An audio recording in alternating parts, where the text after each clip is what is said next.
Hi, and welcome to the Nen Show Podcast, where the two of us whine about about Kishimoto fucking up Sakura's character for basically hours. I'm your host, Craftsdwarf. And I'm Mathwiz. Yeah, same old, same old. Well, we're into new content now and a new channel, so yeah. Yeah, we're here. So anyway, to start us off, I wanted to say SoundCloud. I've been having some technical issues with SoundCloud because apparently they don't like podcasts. There's a minute limit or something. Basically because I have the tracks are so big, I can pretty much only have one podcast on SoundCloud at a time. So if you want to try and listen to the backlog on SoundCloud, you can't. You can only unless I get a pro account. And I'm sorry, Mathwiz, I'm not going to drop like $16 a month on the podcast quite yet. Or we could just make all the episodes like 10 minutes long and leave it at that. There we go. We're basically just like, chapter 89, things happen. Chapter 90, things happen. Yeah, basically just blitz right on through. Yeah, but I'm going to try, after the recording, I'm going to try and see if iTunes isn't better, because if I can just upload as much as I want onto iTunes for free, then we'll have an iTunes meter too. Like, I'll still be uploading to SoundCloud, but again, if you want to watch the older episode, or listen to the older episodes, you have to either do it on YouTube or get the MP3 or WAV file from the description, whichever I decide to render it as. So that's about all I had to say on that. Man, we're just busting through this the front load. Yeah. Anyway, comments. Did you have any you wanted to talk about? I'm looking over here at some of these comments. There's one here by this what's the username? Snapple. It's Apple, but it's a 4 instead of an A. He had said... Forple. Gotcha. Yeah, so he said, in the end, Neji was right, with Naruto being a reincarnation of Ashura, and having the 9 tails, Neji was destined to lose. And right there, that well, basically... that's a common criticism I've heard, just because, you know, they did rewrite Naruto's origins a bit. But then, at the same time, like, there's a moment during the arc where Jiraiya says, like, oh, this is a gift, you know, with the 9-tail chakra, you have to use it. Like, so at this point, he's still working for what he has, you know, like, well, yeah, even though he does have talents and abilities others don't have, he's still working to control it, you know. But we'll get into that later. But yeah, you had something to say? Well, at this point, I mean, it's still kind of okay. We haven't rewritten the whole underdog angle just yet, but the direction the story is going to take in the future, you kind of look back on this early section of the story with Neji talking about destiny, and Naruto's like, well, I was a failure, and I was never destined to succeed. But then later on, he becomes the child of prophecy. So it's like, what's up with this whole underdog thing? We're just going to brush that aside. It's literally a chosen one thing, which is like right, isn't it? Yeah. When all the pain stuff happens, it's Yeah, that's right. So that's like the most destiny and fate you can get, honestly, is a prophetic chosen one story. So that's like, I mean, it's not that Kishimoto made a mistake. He made the biggest possible mistake in this regard, I think. Like, I don't know how he could have done it. Like, it completely fumbled it more. Like, it completely undercuts the basis of Naruto's character, which, I mean, I guess by that point, the underdog role, I mean, even wasn't really then. Yeah, exactly. I've been pointing out, like, hey, no one really seems to hate him except for like one guy who was only in one chapter. You know, so yeah. I mean, like, if he had been that from the outset, I mean, no, but then it wouldn't really work. I just don't like it because the underdog part is one of the best parts of his character, and then it just goes away later on. Like, it doesn't make me happy. Nah.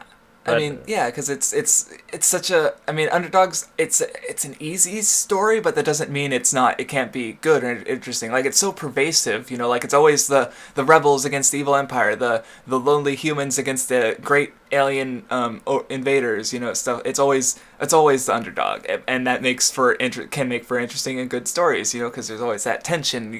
How is the main character going to rise above? We don't know, you know, but but then with Naruto, it's like, well, he's the overdog, so maybe, I don't know, chosen one. I don't know. We'll get to it. And I did have one more comment I wanted to respond to by Max Musterman. He said that the Chunin Exams show Kishimoto's greatest strength, engaging in unique side characters and awesome low power fights, which is great. I really love that, like, that first the preliminaries capture that really well. But then I noticed as I was going through some of these later fights, I mean, this is not like they're not as low power. They're not as, I guess, technical. Like when you get to Gaara versus Naruto, I mean, the scale is much bigger than what we had seen before. And I noticed that because like I have that issue with later Naruto where the fights get too bombastic, and it's just not my thing. I'm not saying that like the upscaling, that's just part of the shonen formula, which, I mean, there are certain ways you can do it but well. But that doesn't necessarily have to take away, like, for me, it actually, like, at least for comparing the second half of the Chunin Exams to the first half, I like the better fights of the first half I liked more than any of the fights in the second half. Like, I'm trying to think of even, there were some moments, I guess, that were okay, but overall, I do feel like the first half of Chunin Exam had better fights, you know? So, I don't know how you felt, but again, we'll get into that. I mean, it could just be that there were so many characters, with so many different abilities, so like, and we were also kind of getting introduced to them. There were more fights in the preliminaries, so it's, and there were more fights in the preliminaries, so it's more of an opportunity. It's easier to find really good ones, exactly. Yeah. But yeah, I don't know if it's just a thing that I just kind of have with shonen series where I get more invested in the build-up and less so the payoff. I mean, I don't think that's not always the case, but maybe it's just Naruto. Well, because I know... Maybe not just Naruto, but maybe it is Naruto, at least. Because, I feel the same way with this arc, where the first half, like, was probably my favorite chapters so far, and still is. You know, because the second half didn't really live up, you know. I've got, But I will say, maybe that's going to keep happening? I don't know. I do think that it does, like, maybe it, in this sense, it doesn't live up to what had come before, but I don't necessarily think that what we got, like, the climax of this arc was bad. It's not like, say, the Frieza arc in Dragon Ball, where you have all this crazy buildup, and then when you get to Frieza, it just kind of wastes a bunch of time, and there's a lot of back and forth for no real reason, and it's basically just stalling for Goku to get there, and then Frieza has... when he could come at any time anyway, so it's like, why doesn't... So at least in this sense, we've been building up to this, and you've still got the interesting, like, parallels between Gaara and Naruto, so when you get there, it's still a fun fight, I really like it, but at the same time, it just wasn't as interesting to me personally, I guess, in the basis of the fight itself. Anyway, so I have some comments I wanted to respond to. Well, first is just more of an observation.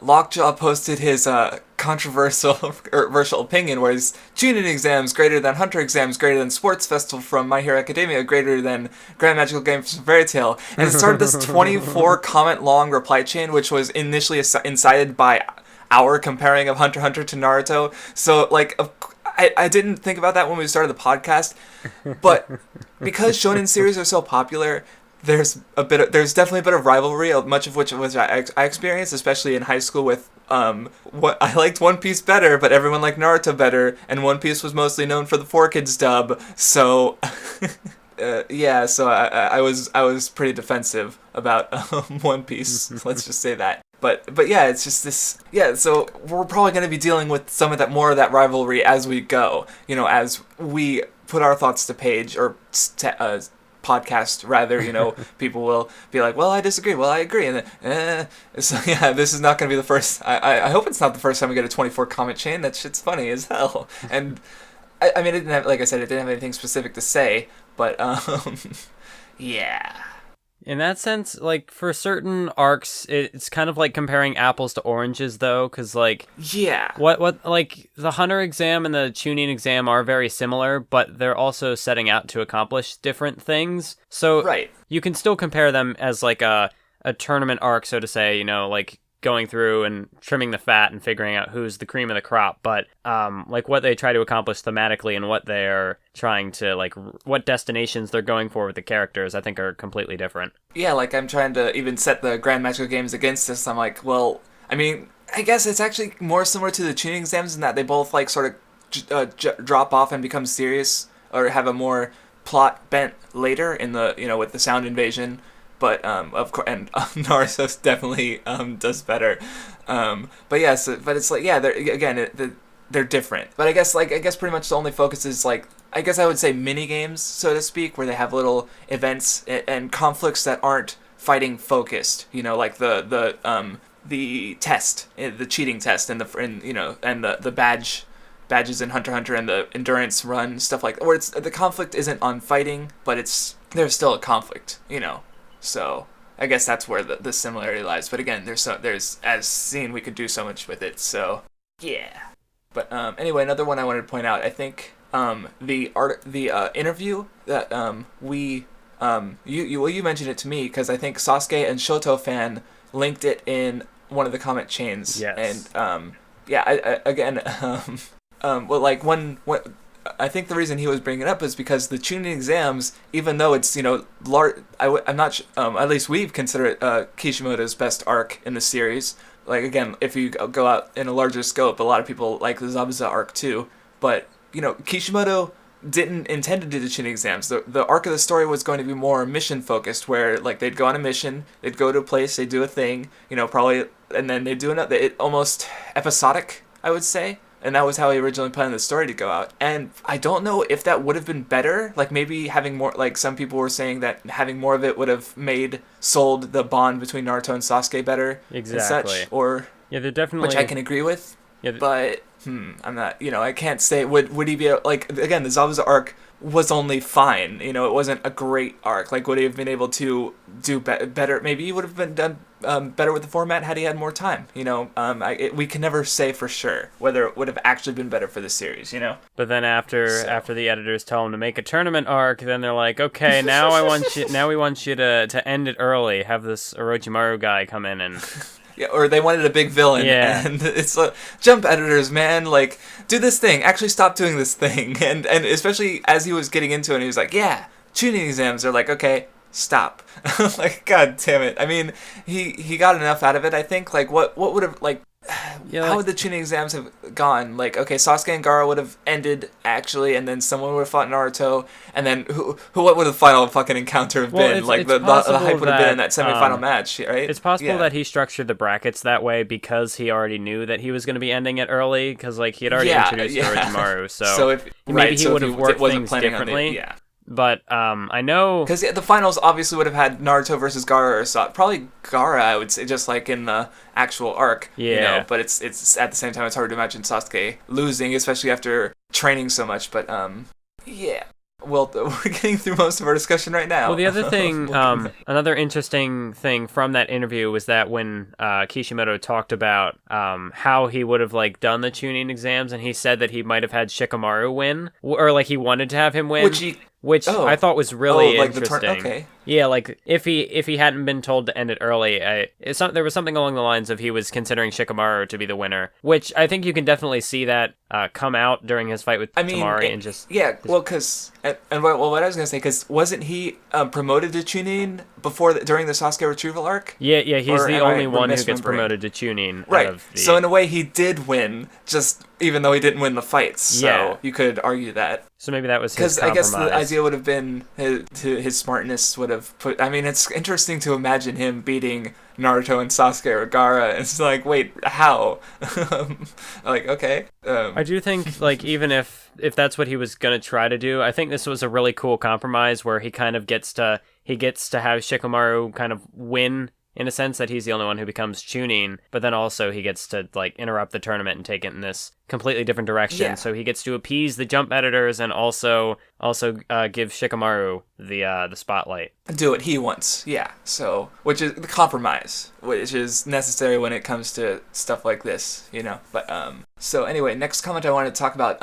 Miz M1ZZ said I think you guys are misunderstanding Ino and Sakura's backstory. And then basically points out that like Sakura didn't want to stay in Ino's shadow because she was popular and Sakura was kind of wallflower. I don't know, because the thing I have to say about that is like, because mostly he's pointing out that like, if Sasuke was just a goal to do that. The goal was for Sakura to stand out more. But I'm like, but what's the point of Sakura standing out more? She doesn't have a goal other than Sasuke. Like, it's not like she's trying to make new friends by herself, or like she doesn't really give an example of like what would becoming stronger like get for her other than more noticeable Sasuke. Or anything. Like her only goal is like, why is she even a ninja? I guess like it's not like she knew about Sasuke when she became a ninja, right? Like she would have probably met him in class and been like, I like this guy or something. So it's like, yeah, she's Sakura is worst girl. Sorry.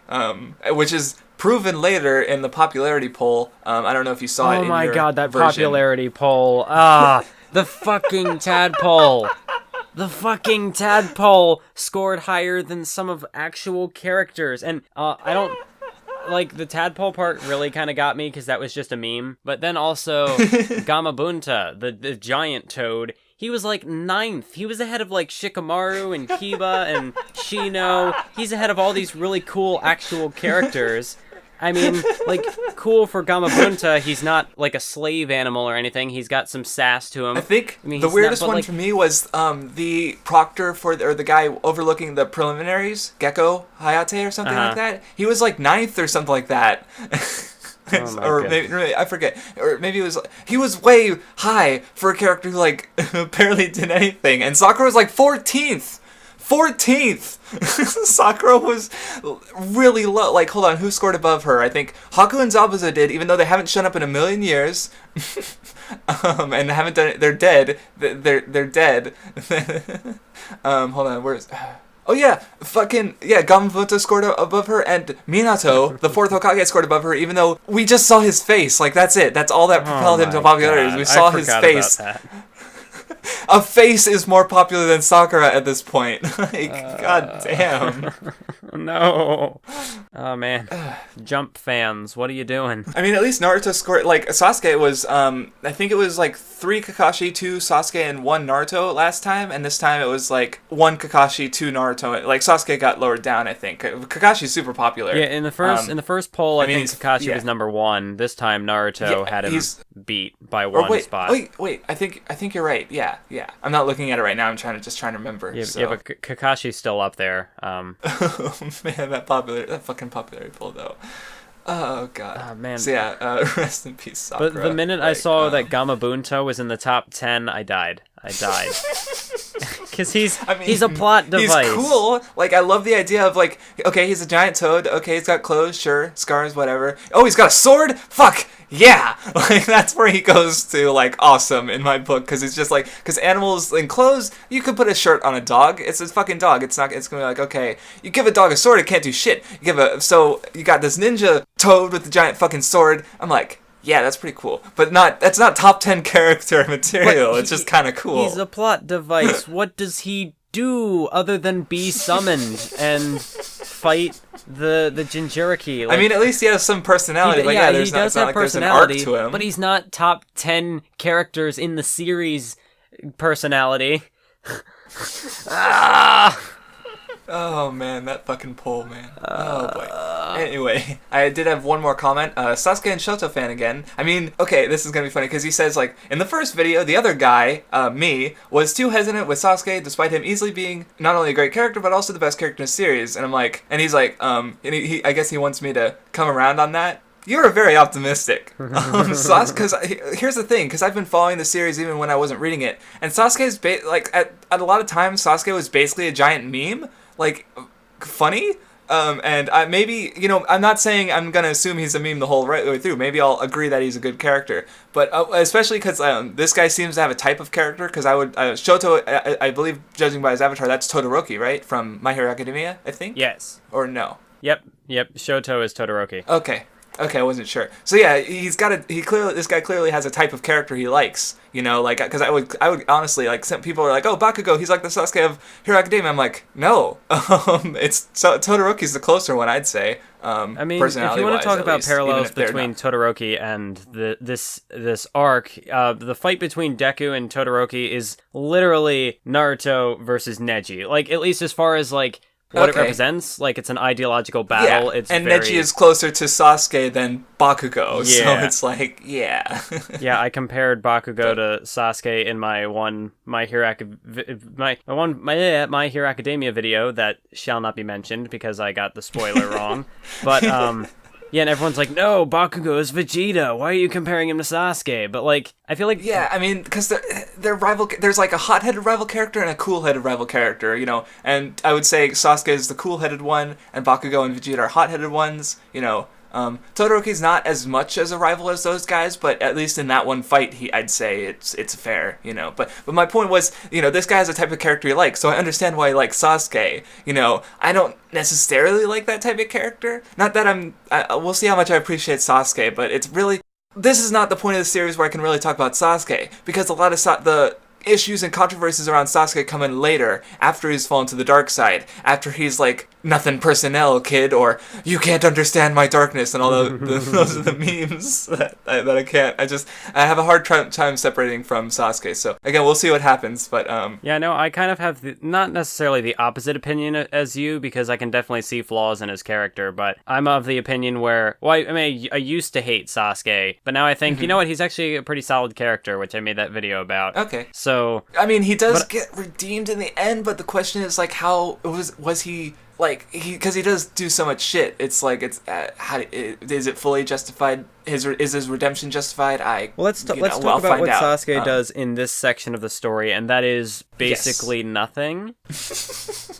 Like, for all the... No wonder he scored so low on the popularity poll. He hasn't done shit. Well, like, for all the hype he gets, like, they delay his arrival, and they postpone the match, and then he shows up even then at the last minute. And then he has this nice little scuffle with Gaara. He gets to show off his powers. And then he can't fight anymore because the curse mark. So he doesn't get to do a whole lot. We'll talk about that. Yeah, well, I'm getting ahead of myself. Well, that's all this has been. This comment section has been, is getting ahead of ourselves with the discussion. So this is now the Great Ninja War podcast. Let's just skip the Chunin Exams. Did you have any more comments to talk about? Sorry. No, I did not. All right.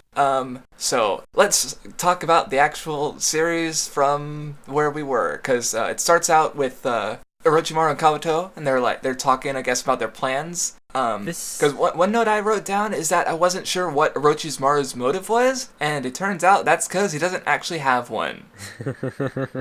He just wants to start shit because it's fun, which I don't dislike necessarily. You know, it doesn't do a lot for Orochimaru's characterization, you know, but it's, you know, and now that I think about it, thinking back to the interview, he didn't exactly plan for this. Like, he didn't have a lot of time to plan for this arc compared to what the editors wanted out of him, you know? So he just kind of like, Kishimoto's flying from the seat of his pants here. So I can kind of understand, in a sense, why Orochimaru doesn't really have a motive, you know? Maybe if he had more time, he would have fleshed out his character in a way to give him, you know, a more understandable beef with the Leaf Village or something like that.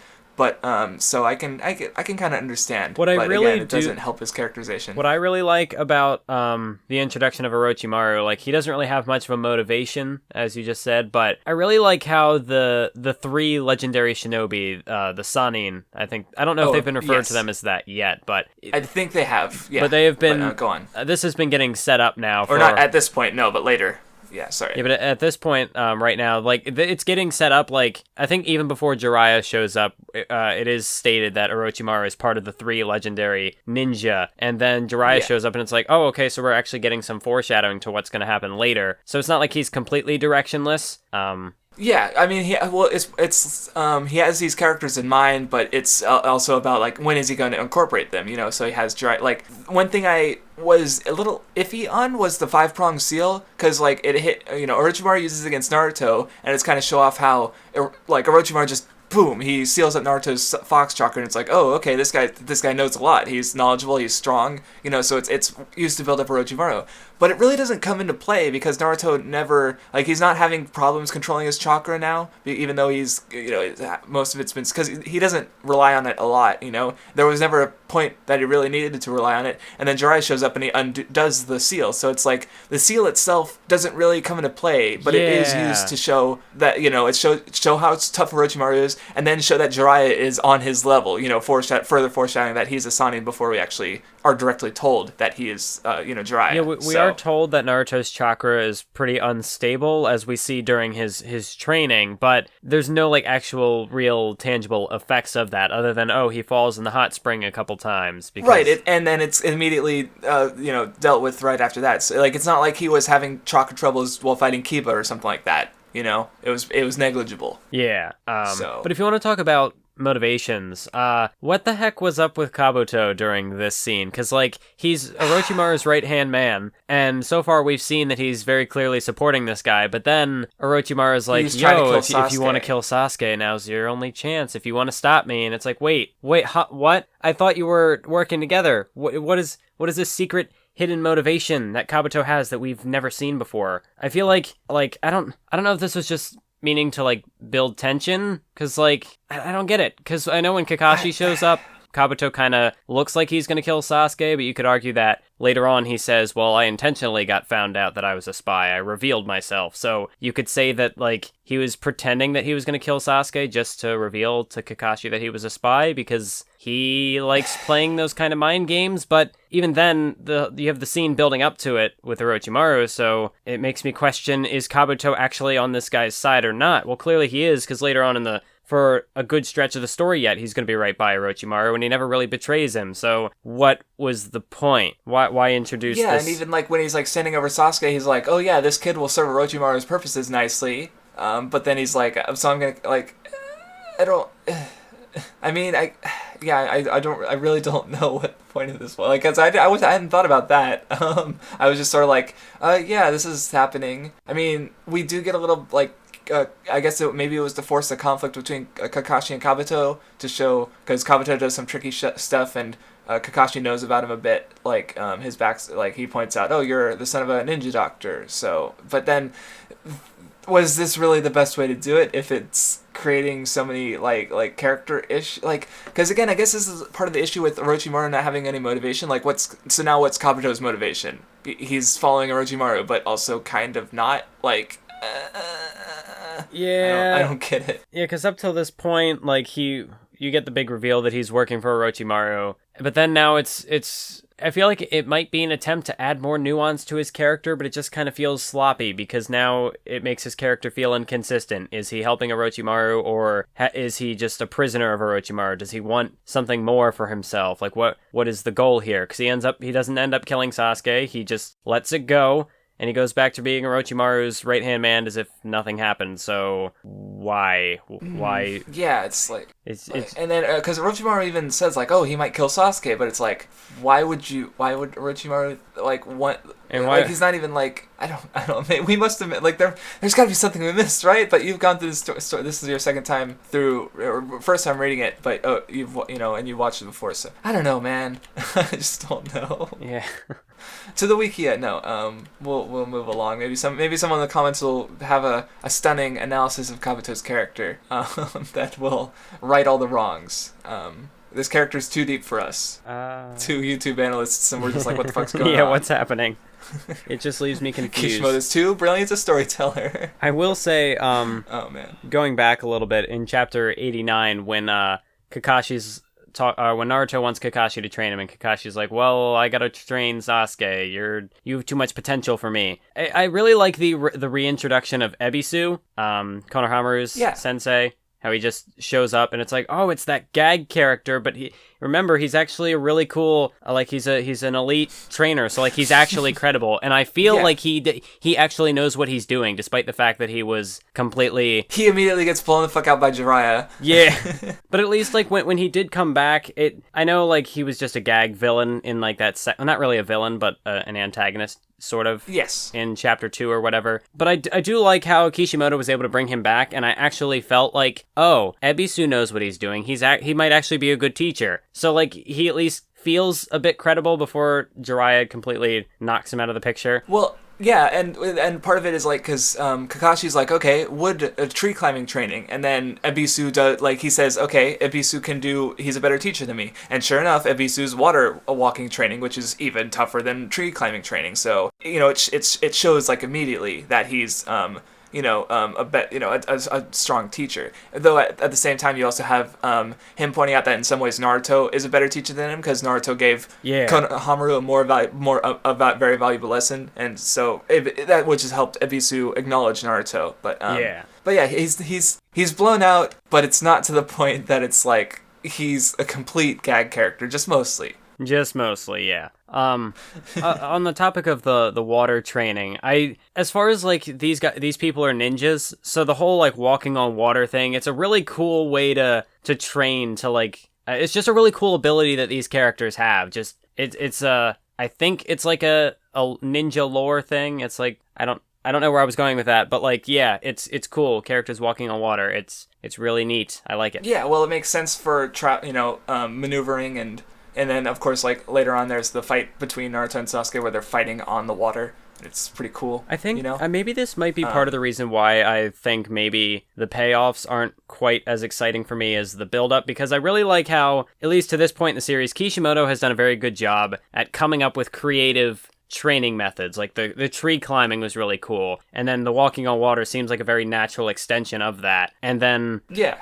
following this arc, Naruto is going to be training with Jiraiya to learn his secret technique, the Rasengan, and that's also really cool training. So it's just, I really like what Kishimoto, at least, when he does show training, because Sasuke just kind of is just in a wasteland firing blasts. I don't know. We don't really get to see what Sasuke does. But we only see it like after too. Like it's sort of shown retroactive. Like the focus is on Naruto's hard work, not Sasuke's. Which I mean, if he's a genius who also works. Sasuke is a genius who works hard. Like we don't really see the hard work at this point. But Naruto's a hard worker who works hard, so we see all his hard work. I don't know. I guess that's the reason. But yeah, it's been cool so far. Yeah, and then Jiraiya's pretty popular too. He's cool. And then I don't think there's I was just a little after the training or did we have anything else to say on this early part of their training or no, I think talked about the 5-prong seal thing. I think it's kind of funny that Jiraiya, this pretty important character, gets introduced and neither of us really have had much to say about him. Yeah, he's cool, I guess. Like yeah, it sure is Jiraiya. Yeah, I'm gonna. Okay, maybe I have. Okay. There was one note I had because he says he doesn't like guys. But at the same time, aside from Tsunade, does he have like any meaningful relationship with any female character? Like he's just a perv, I guess. So whatever. I don't know. I noticed that and I was like, because I don't know, when I think of Jiraiya's connections to like Minato or Naruto, and I don't think about Tsunade. So it's like, but he hates guys. I don't know. He's just So anyway, I guess we're done with the training or that part of the training because I want just a random note because we get the scene that we talked about last time with Gaara killing Dosu. And just sort of like, well, there were 9, but now there's 8. And I mean, I guess if Kishimoto didn't have any plans for the character, that's probably the best way to do it. Is just feed him to Gaara, because like even realistically, if I think of a fight, sand would probably muffle the sound. But like, just because the character is useless to Orochimaru doesn't mean that he's useless in the grand scheme of things. I'm probably stressing out too much over a very minor character, but like at this point. But also, he's got, like, it could just be a personal bias that I really like his design. It's very striking to me. And that's fair. Up till this point, he was, like, the leader of that three-man squad with the Sound Ninja. So he had gotten a decent amount of build-up, and he was never really defeated, per se. Like, he backs down to Sasuke, but he doesn't do, like, a whole lot. Like, we don't really see him get pushed in a fight, other than where he gets defeated off-screen by Gaara, which I guess helps to emphasize just how powerful Gaara is, but we kind of already knew that Gaara was really strong. I mean, I guess I don't know. I just kind of wish Dosu had a little more to do before getting killed off, but at the end of the day, it's not a huge negative. It's more of a nitpick on my part, I guess. I mean, maybe even if he was written out of the arc, like again, like would he turn on Orochimaru having been, realize that he was useless or something? Like he could have, there's potential for an enemy turned ally there. But again, he doesn't have much character. He's just kind of like a plot thread that was left to dangle, and Kishimoto cut it off, I guess, just to avoid having to deal with it. Perhaps. I suppose that was better than trying to kind of like lazily come up with a plan for him. Like he could have done worse with Dosu. So he could have. I mean, in the next couple of arcs that follow, there are some characters who could be written off, but don't get written off, and then do nothing for the rest of the series. Maybe I should be thankful that Dosu was killed when he was. Yeah, that's when you put it like that, that's a good point. I take back my criticism. We were even talking with Lee about how he gets healed, but then he doesn't do anything. So it's like, well, thanks, Lee. That's nice, I guess. But though I did want to point out, like when right before Gaara kills Dosu, we see Gaara sitting on this fish thing, and I just thought it looked cool. Like it's got like a design on the scales and shit, and it's just a big old fish thing with wind chimes. It just reminds me because in the first one I was talking about how Konoha does look cool. Like it just looks like this big city with there's a lot of verticality and stuff. It just and this fish thing. I don't know what it is, but it looks cool. Yeah. I don't. Oh yeah, and then moving on, we get a scene I thought was kind of silly, because Kabuto is talking to the Baki, I think is the name of the sand guy. Yeah. I don't know how to remember Yep, that. that's his name. I remember that, but I didn't remember the girl's name from the sound trio. Yeah, but they're like, they're like, if they discover that we, the sound in the sand, are planning to destroy the leaf, it's all for nothing. He says loudly from a rooftop in the middle of the Leaf Village. Like, I'm just like, guys, calm down. Like, and then Hayate, I think, or Gecko, the guy from the preliminaries, he's like, there's a bit like, he's like, what am I hearing? And I'm like, dude, they're being pretty clear. I don't know about you. I mean, he gets killed, but it just seems kind of like there's no ambiguity here at all, and then it just like happens. Like, I don't know. Did this even? I guess it just announced. Wait, did we, as the audience, know about the Sound and the Sand invasion before this point? Maybe. But I'm trying to. I feel like it was mentioned before this point. Like someone maybe had with said, the Orochimaru and Kabuto scene or something like that. Or it was either that, or it might have even been a little earlier, because I feel like one of the sand people might have said something. Or maybe this... but I don't really remember. But as far as let's assume that this is us first hearing about this invasion. Still clunky way to do it, I think, because I just found the scene amusing just because of how silly the dialogue was with they're just talking about it, and then in the mid, like, I mean, they do catch the only eavesdropper, but it's a silly scene. So. I mean, the way it plays out, it makes it seem like they always kind of knew that he was there, but yeah. But I guess it is a little messy on their part. I mean, they're in the middle of nowhere. Well, not in the middle of nowhere, but like no one's around other than Hayate. What I think is kind of interesting, and they're talking. Unless I could be wrong on this, but I feel like I remember seeing somewhere that Hayate was like kind of obviously in the popularity poll he got some decent attention, but like Hayate, and I think his technique that doesn't even get showcased, like he calls it out and then he's dead off screen. But for some reason I got this feeling that he was like a popular character, that like one of those I don't know what you would because call he had a sword, but no, like he was kind of like that one guy at the end of Death Note who shows up and doesn't really do anything. He just kind of gets killed, but everybody, like, he's a really popular character for whatever reason, just because I guess presence or whatnot. I don't remember who you're talking about, but for some reason I feel like Hayate was kind of like that guy. Okay, where just he really struck a chord with fans for stuff. I mean, stuff like that definitely happens where people take a background character and they fall in love with them. Like they're in.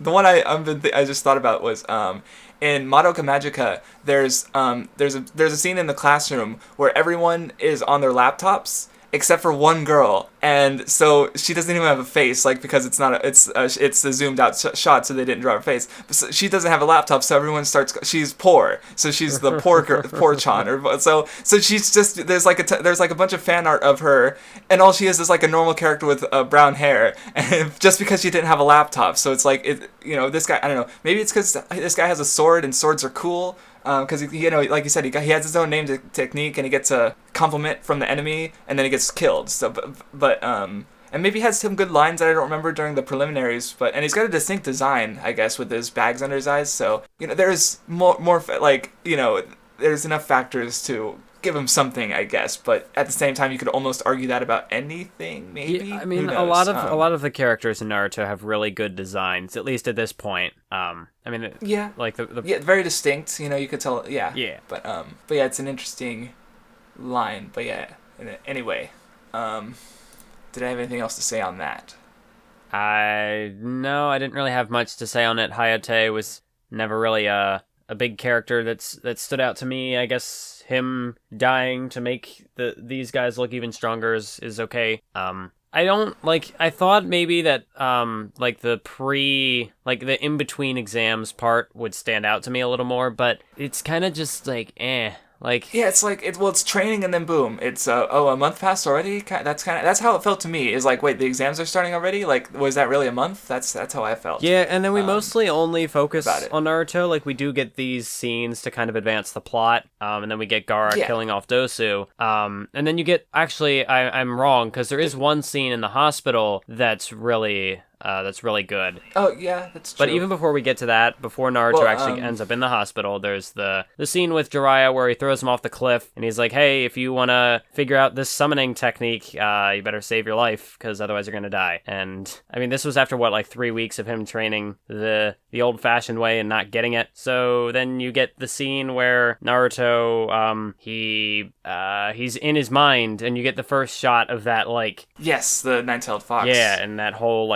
setup he's got going on there. It's really, I think that the design of that, where it just looks like a prison, and it's somehow, for some reason, got, water at, the bottom, he's walking in water or whatever. I just think it's a really cool, it's a really iconic, I think, setup. It's a good environment. It's really simple, but it sticks with you, especially, he's gonna keep going back to this place to draw on the power of the nine-tailed fox. And I think it's just it's a really good area. I like it. Yeah, well, and at this point, we've known about the fox since the beginning, pretty much. But this is the first time that we see the fox as he is today. You know, because he's being all evil and sneaky and shit.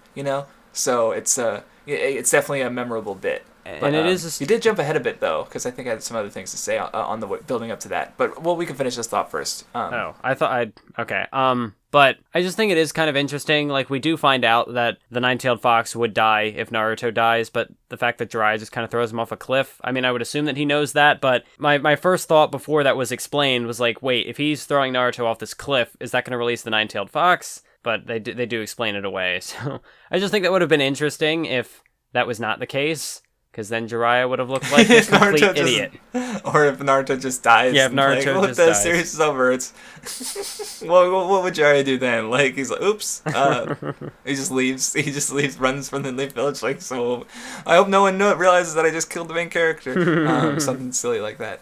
But before that, though, there was a scene with the Leaf Ninjas talking about, Orochimaru and the should we delay the exams or all that kind of stuff again? They're talking about postponing the exam, but it's again kind of it's a month off, so what's there to postpone it, and then I guess the issue would be with the foreign relations, because if they cut off the exams, then okay, you guys go home. But then it's the sand and the sound would obviously realize that the Leaf knows what's up. So maybe I guess the idea was to keep by keeping the exam going, they sort of put up airs that they don't think anything's wrong, even so they. But then were they really prepared for the invasion?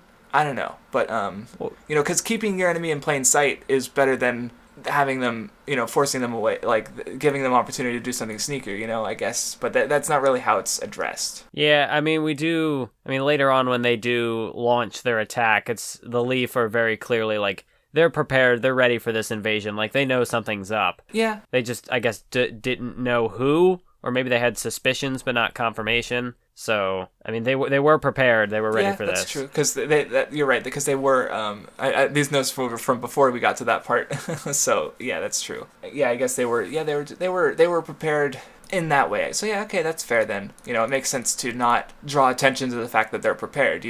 But though again, I don't know how much it helped because we don't really focus a whole lot on the invasion itself. We're mostly focusing on what the kids are doing. But we'll get to that. Oh yeah, another thing that happened. There's a bit where Lee is or Sakura and Ino are just they're at the hospital and they see Lee training, and again where just the two of us bitching about Sakura's character, but she's they're just Lee can't be a ninja again, but his arm and leg are still broken, but here he is working out while Sakura and Ino are doing jack shit. Come on. And they're why do boys push themselves so far? And I'm okay, why aren't you pushing yourselves? Do you want to be ninjas? Do you want to be Chunin next time there's an exam?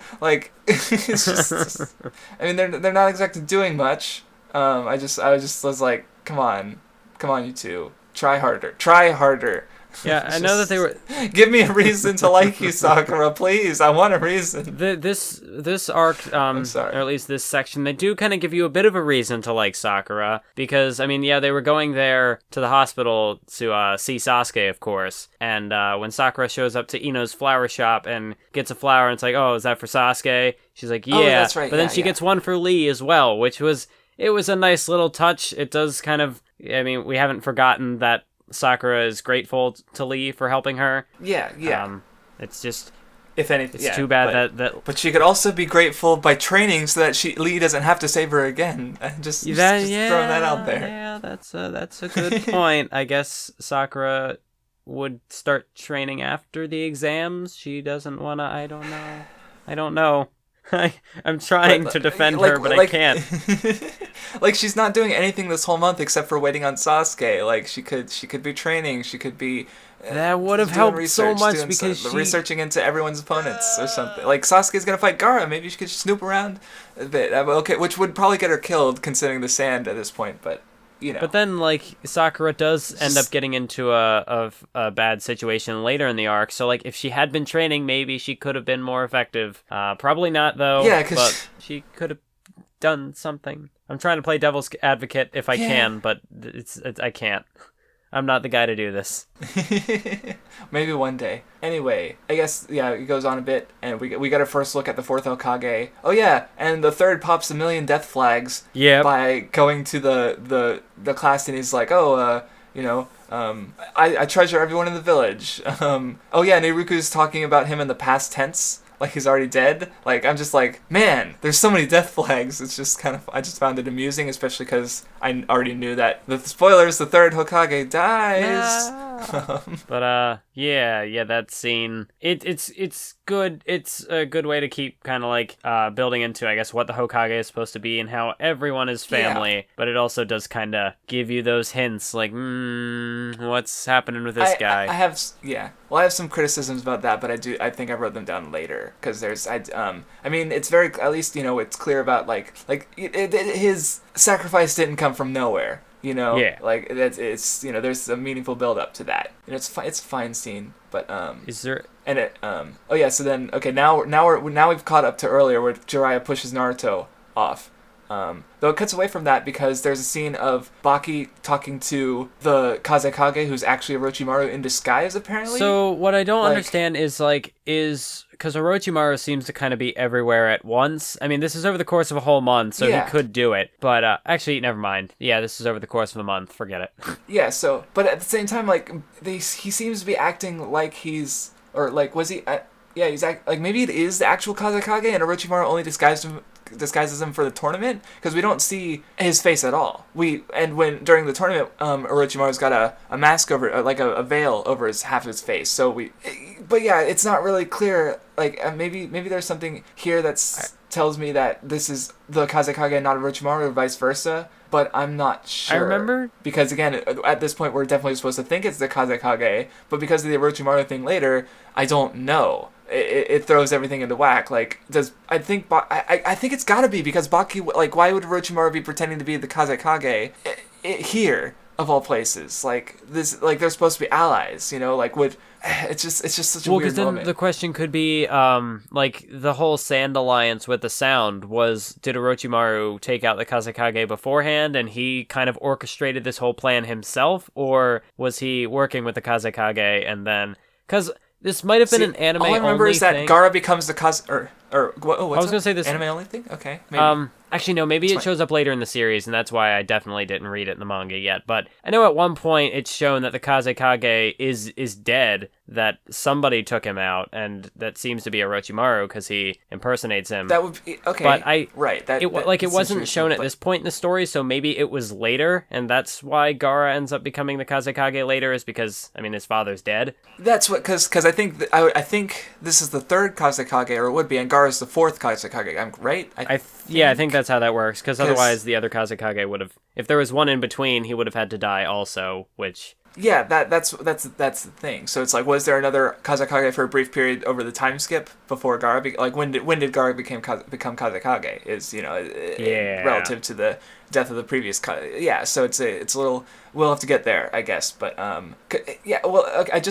didn't realize this before, but apparently this scene was actually in the land of wind. I just for some reason so he went back home and that's the Kazekage, but then Orochimaru was disguised as Kazekage in Leaf Village, so it's just a little thing that can because when Orochimaru, the Kazekage, revealed himself to be Orochimaru, I was like, okay, what about that other scene where we saw the Kazekage? So, and if like, I guess Orochimaru is the kind of person who would, like, oh, I'm going to ally with the sand, but I'm also, like, but, you know, after having killed their Kazekage, or because I wanted to, just for lulz, I guess. I don't know.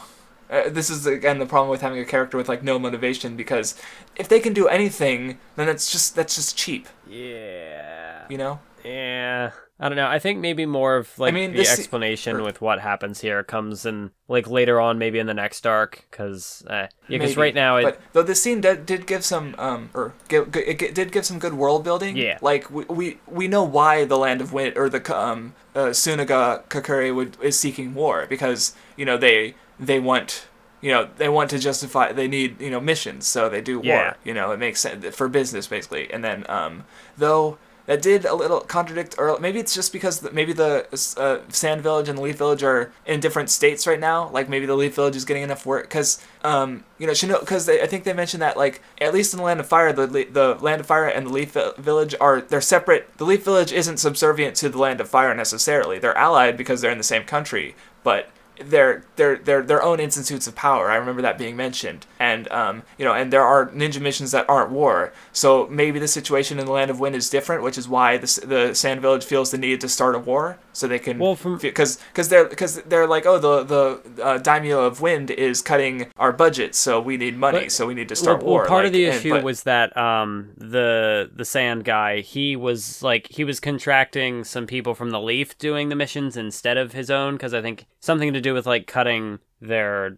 military power or whatever. But I do think it was discussed that, like, he was kind of, instead of relying on the ninja in the Sand Village, rather, he was relying on those of the Leaf. Yeah. So that could have also been why, like, the Leaf Village was having, I mean, because they were doing work for the Land of Wind as well. And so then the Sand... Okay, yeah, that makes sense, because that's not... I mean, that the one... I guess the thing that confuses me a bit is with the daimyo having control over the funding for the military, when with the Leaf Village it's, you know, said that they're more independent. I get maybe it's just a difference in nations, maybe, or I don't know. It's just that when you get information like that, like, oh, this is the relationship between the Leaf and the Fire, so I kind of want to assume that's the same for all ninja villages, because this is, you know, establishing something, but it's not. I guess I just have to accept that it's different in this country, even though ninja villages seem to operate the same otherwise. So it's just, I don't know. Yeah.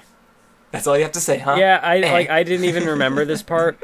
It didn't stand out to me. That's but fair. This is why you're here. You're catching all the big world building stuff, and I'm just like, hey, Naruto got thrown off a cliff. Okay. Well, anyway, so after that, we already talked a bit about Gamabunta, aka the best character in the series. No. I'm curious to see how the third popularity poll, whenever that happens, how that ends up going. Yeah. Hopefully Gamabunta is not on the list. Now it's part of the discussion of the podcast. Yeah. But the one thing I thought was weird, I don't know if it's a translation thing, but okay, so Gamabunta, he, like, jumps around a lot, and he's trying to get Naruto off, because he's like, there's no way you summoned me, you little shit. And then he finds the scroll, and and in my version of it says, the scroll lists the names of Jiraiya, the 4th Hokage, and Naruto. And I'm like, okay, what's the 4th Hokage's name? Like, I know his name, or Minato, I don't remember his other name. But it just says the 4th Hokage. Yeah, exactly. That's what. Is that what it says on the scroll? Did he sign his name as the 4th Hokage on the scroll? Like, I just find that idea hilarious, because he just like, did he know he was going to be the 4th Hokage? Did he only do it after he became the Hokage, and he just identifies by his title? Like, I feel like maybe Kishimoto didn't want to reveal his name at this point, because I don't think it was Uzumaki Minato, right? I don't think. Or maybe it was, and he didn't want to reveal it. I'm trying to remember his backs. I don't think he was the Uzumaki. I think Naruto's mom. Well, no, it was his mom, but I don't know if he changed his name, or it was Naruto's mom, rather. I don't know. I'm just going to the wiki, yeah.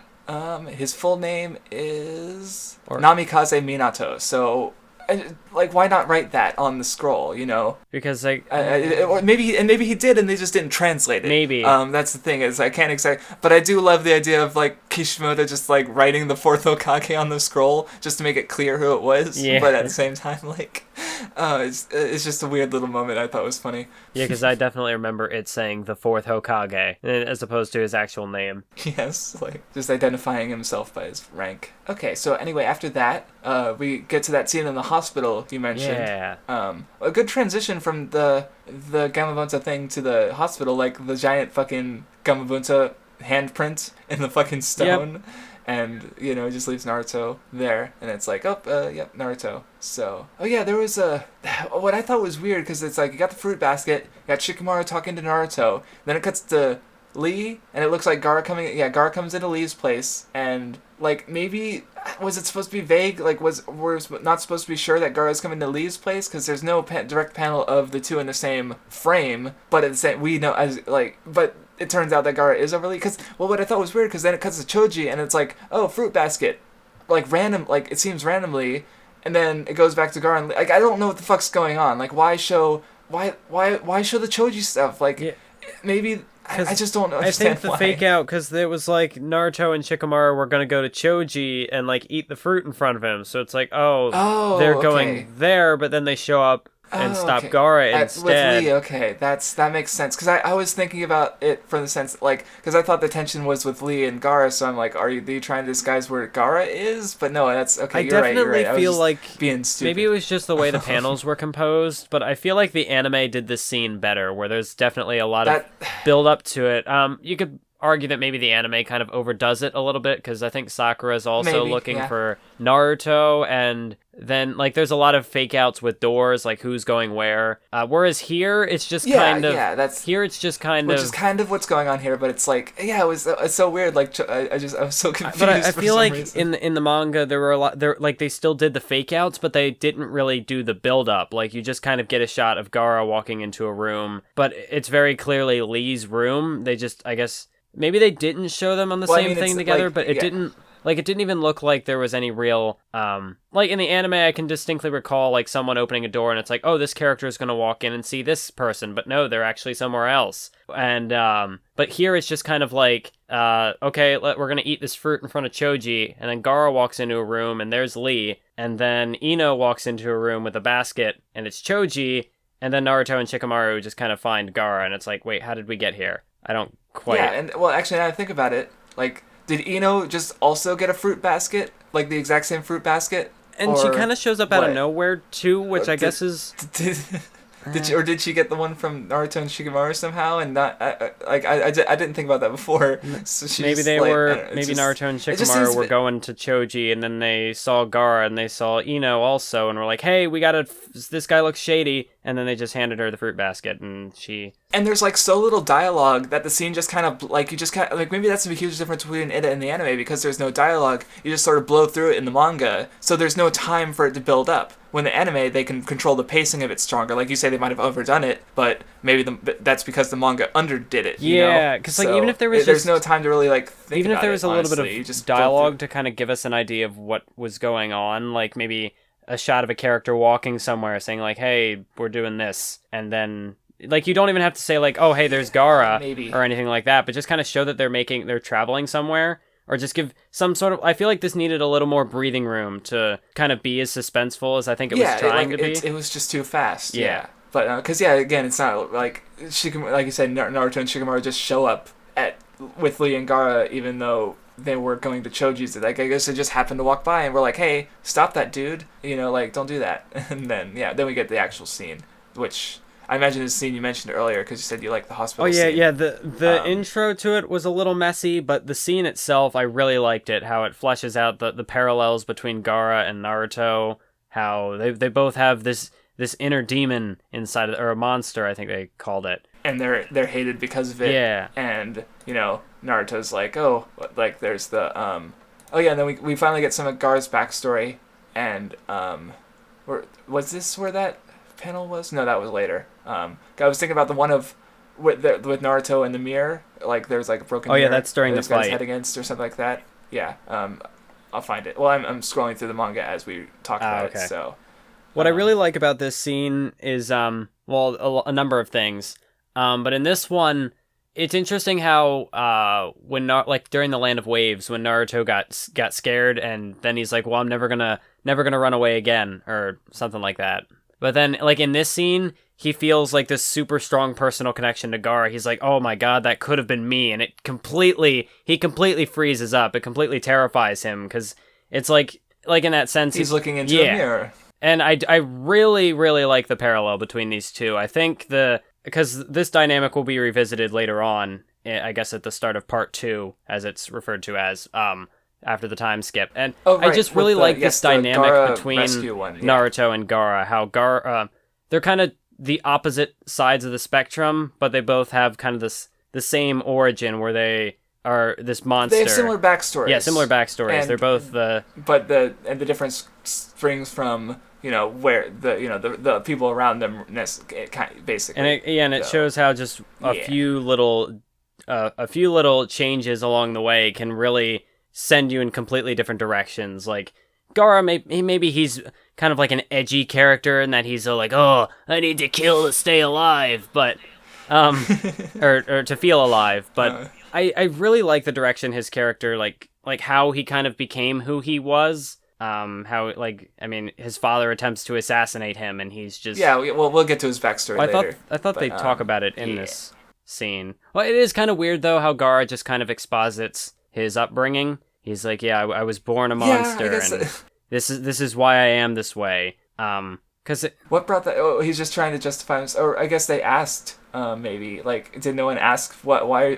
Oh yeah. Yeah, because it's not like Gaara isn't much of a talker. I mean, it just... Because I think they do ask him, they're like, oh... Shikamaru makes a comment Naruto about love. He's like, oh, tough love or whatever, and Gaara's like, huh, what's that? And then... I was just looking through, and actually Naruto brought it on, because he knows about the Kyuubi now, so he's like, oh, I got a monster inside of me, I won't lose, and then Gaara's like, oh, me too. And then that's what brought on that conversation, I guess. Okay, that's fine. Yeah. I just really like a lot of the characters that are basically left standing at this point. The pairing with Shikamaru and Naruto, they kind of have a few interactions in this arc, and it's really cool. You have Shikamaru using his shadow possession to stop Gaara from taking out Lee, and then the scene is just really intense, even though it's just people standing in a room talking, but you get that, like, Gaara could kind of just kill them at any moment, and just the terrifying nature of his backstory. It's just, I really like it. I just really like Gaara as a character. And now that they're, like, fleshing out that parallel with Naruto, it just makes me even more invested in him. Yep, and they'll go deeper into that later, because that's where I have things to say. But, so, yeah, I don't really have much to say on that, because I definitely want to talk about the parallels, but I'll do it later, because, sure. Moving on, was that all you had to say? Shikamaru also looks kind of cool in this scene. You kind of get you get to see inside his head a little bit, because, when Gaara and Naruto they're just kind of standing in that deadlock or whatever, and Shikamaru tries to kind of bluff their way out of that situation. He's like, yeah, well, we've still got tricks up our sleeve, and it's just kind of... And then Gaara just immediately shoots it down, but it kind of shows how Shikamaru can kind of analyze the situation and try to find, like, the best course of action, like he's... Yeah, building up to his intelligence. Yeah, because he's trying to think of, well, we want to avoid a fight here, because this guy can clearly take us, but maybe we can try to talk our way out of this, but that... doesn't end up working. But turns out that's Gaara's... that's what he likes. Yeah. He likes a good fight, unfortunately for them, as we find out later. They've hinted at it before with his mask breaking and him really enjoying the fight with Lee, but they do go a bit deeper into that later. Anyway, or you were done, right? Yeah, I was done. I just really like this scene in the hospital. It's probably one of my favorites in this arc. Well, maybe like in the top 10. Not like my... maybe top 20. No, you can just keep going down. Not my favorites, but it's a good one. I really like it. All right, but so anyway, we're after the this is where the real like time skip comes, and Chunin Exams started. So yeah, I guess there was more. It feels maybe it's because it's such. I read through it so quickly. I was just like, well, the month's over already. I guess but yeah. So okay, I thought this was funny because they're building up to Neji a bit. Where like okay, he's training with Tenten, and he's like surrounded by all these weapons, and it's like.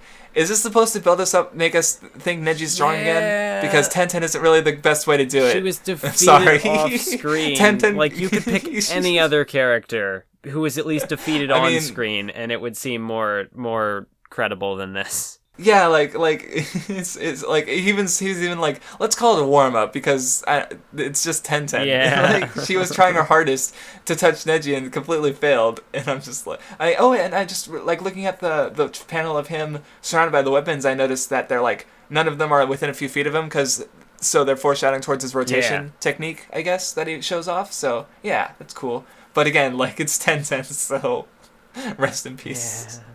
Yeah. Oh yeah, and then after that we get the scene with Hinata, and I thought this one was weird because, like, I mean, even discounting what I was talking about last time, where I feel like this could have been a good opportunity to explore, what Naruto, him as a, inspirational leader, which he kind of wants to be, but in that now, there was the line where it's like, I guess I'm an awesome influence because Hinata's talking about how, Naruto drove her to push herself more, even though she got destroyed. So she's not like, but at the same time, the scene, like the issue I had with the scene at this point is just like it's kind of undercutting the feelings from that fight from a while ago. Like Hinata's fine now, and Naruto's cool. Like they're just chatting and having a good time. Like yeah, he's gonna fight. Like after that fight, or after Hinata got destroyed, I wanted Neji to get his ass beat. But now it's like I mean, on one hand, it has been like 2 weeks since we last read the series, but then this scene happens, and I'm just like there go the emotions, I mean, you could say that because a month passed, she had time to recover, but even then, like, you see that she's fine, and Naruto's like, well, I'm gonna avenge Hinata, but if she's okay now, like, during the fight, yeah, she's better than ever. Seems... She's training, and I'm gonna work hard, I'm gonna be tough, and like, yeah, like, it doesn't, Naruto's battle with Neji has no further bearing on Hinata's character at this point, so that whole I'm gonna avenge you. Yeah, like you said, it's just kind of flat. Yeah, I mean, they do kind of bring it up later when Naruto's actually fighting Neji, how Hinata is still kind of feeling the effects of that fight, but... Yeah, but then that's just also a little... Now I think, yeah, that's so convenient. Like, she just happens to... Like, I get, I don't know, post-traumatic stress disorder. She just sees Neji and she starts coughing up blood, and it's like... Maybe... I guess. I mean, it almost kind of... Like, they cut to her for parallels of whatever Neji's saying, but it's almost like... Did she really need to be there? Like, I feel like if she was not necessarily, like, bedridden, but if she was still kind of obviously hurting from this fight with Neji, like, even if you... Like, she doesn't have to be perfectly fine, but she also doesn't have to be a train wreck, but, like, she should at least be... I mean, I guess that's partly the fault of having it's been a month. Like, if she was really injured, then, like, Neji, Neji would have done a lot of damage to her. Like Lee, it makes sense for him to still be, in his condition after a month because he was so wrecked by Gaara. But with Neji and Hinata, it wasn't quite that bad. So, I guess that was just like Kishimoto had to work with the time limit, and he had to address Hinata before the fight with Neji, and this is really all he could do, I guess. So, but again, it does, like I said, it does kind of undercut the emotions of the actual fight a bit because it just feels like it's all fine now in a sense. Yeah. So. Yeah. Anyway, yep, they're like, Sasuke's not here, and then we get into the actual fights, and yep, Naruto versus Neji. How do you feel about this fight? Reading the manga version of this fight, like, I know I've talked about how other fights kind of breeze by in the manga as opposed to being animated. I spoke about that a lot with Kiba, but this one, it really emphasizes how little actual fighting happens. Like, there's maybe an exchange or two between, and then, like, the fight's over. And it's all just covered up by this massive exposition dump. Oh, like... There's a lot of talking. Yeah, Neji goes into his backstory and how that shaped his motivations and why he acts the way he does. Yeah. And it's really weird. Talking about their ideals the way that, and... the way that this happens, like, Neji's dialogue is clearly... Like, you can clearly hear it in the audience, because you've got the leader of the Hyuga clan giving his own commentary on it. Yeah. And it's like, well, the whole thing with his... The acoustics in this arena are really good. Yeah, because it makes... with, like, the way that the way his father, like, was a substitute for the leader of the Hyuga clan, it's like, this prevented a war. Shouldn't this be kept under wraps? Like, couldn't that stir up some bad blood to know, like, hey, we kind of didn't... Like, we cheated our way out of this pact by not actually meeting your demands. But it is just kind of weird, because it makes me wonder, like, yeah, are there just a bunch of mics hooked up everywhere, like, so that this can clearly be audible, or are they just yelling? Like, how can people hear this? Like, does the proctor just need to say, "Oh, the acoustics in the arena are really good." Neji, just turn slightly to the left. The microphone can't quite hear you clearly. Yeah, like the fight is mostly just talk, like, because it's more about the ideals of it, but it's done in such a way that like they're you're right, they're not fighting for, they're only fighting for like a fourth of the entire, or maybe a third of the entire fight, and it's mostly just talking. They're only fighting for about a third of the fight. Yeah, it's like, so I mean, like, and the actual fight itself, it's like there's like, we already know the Hyuga's abilities, and we know like you know, there's not a lot of like, oh, okay, well, I guess the end it bit with Naruto punching him was, you know, oh yeah, you're right, it does. You messaged me right before we started about how, or no, was it last night, I think, about how that Neji getting hit looks a lot like Lee's kick on Sasuke, because of the way his neck snaps up. It's just such a good panel that Kishimoto just has to keep using. Really likes. I mean, it's the same, like, what's at least the like the reaction to region it. of impact, or direction of impact, you know? But yeah, maybe shoot it from a different, draw it from a different angle, man. Because I know there was another, you could do something. I'm trying to think which fight it was, but there was another moment where somebody gets punched in a certain way, but it's got like a different camera angle to it, so it at least looks different. But I don't remember which fight that was from, though.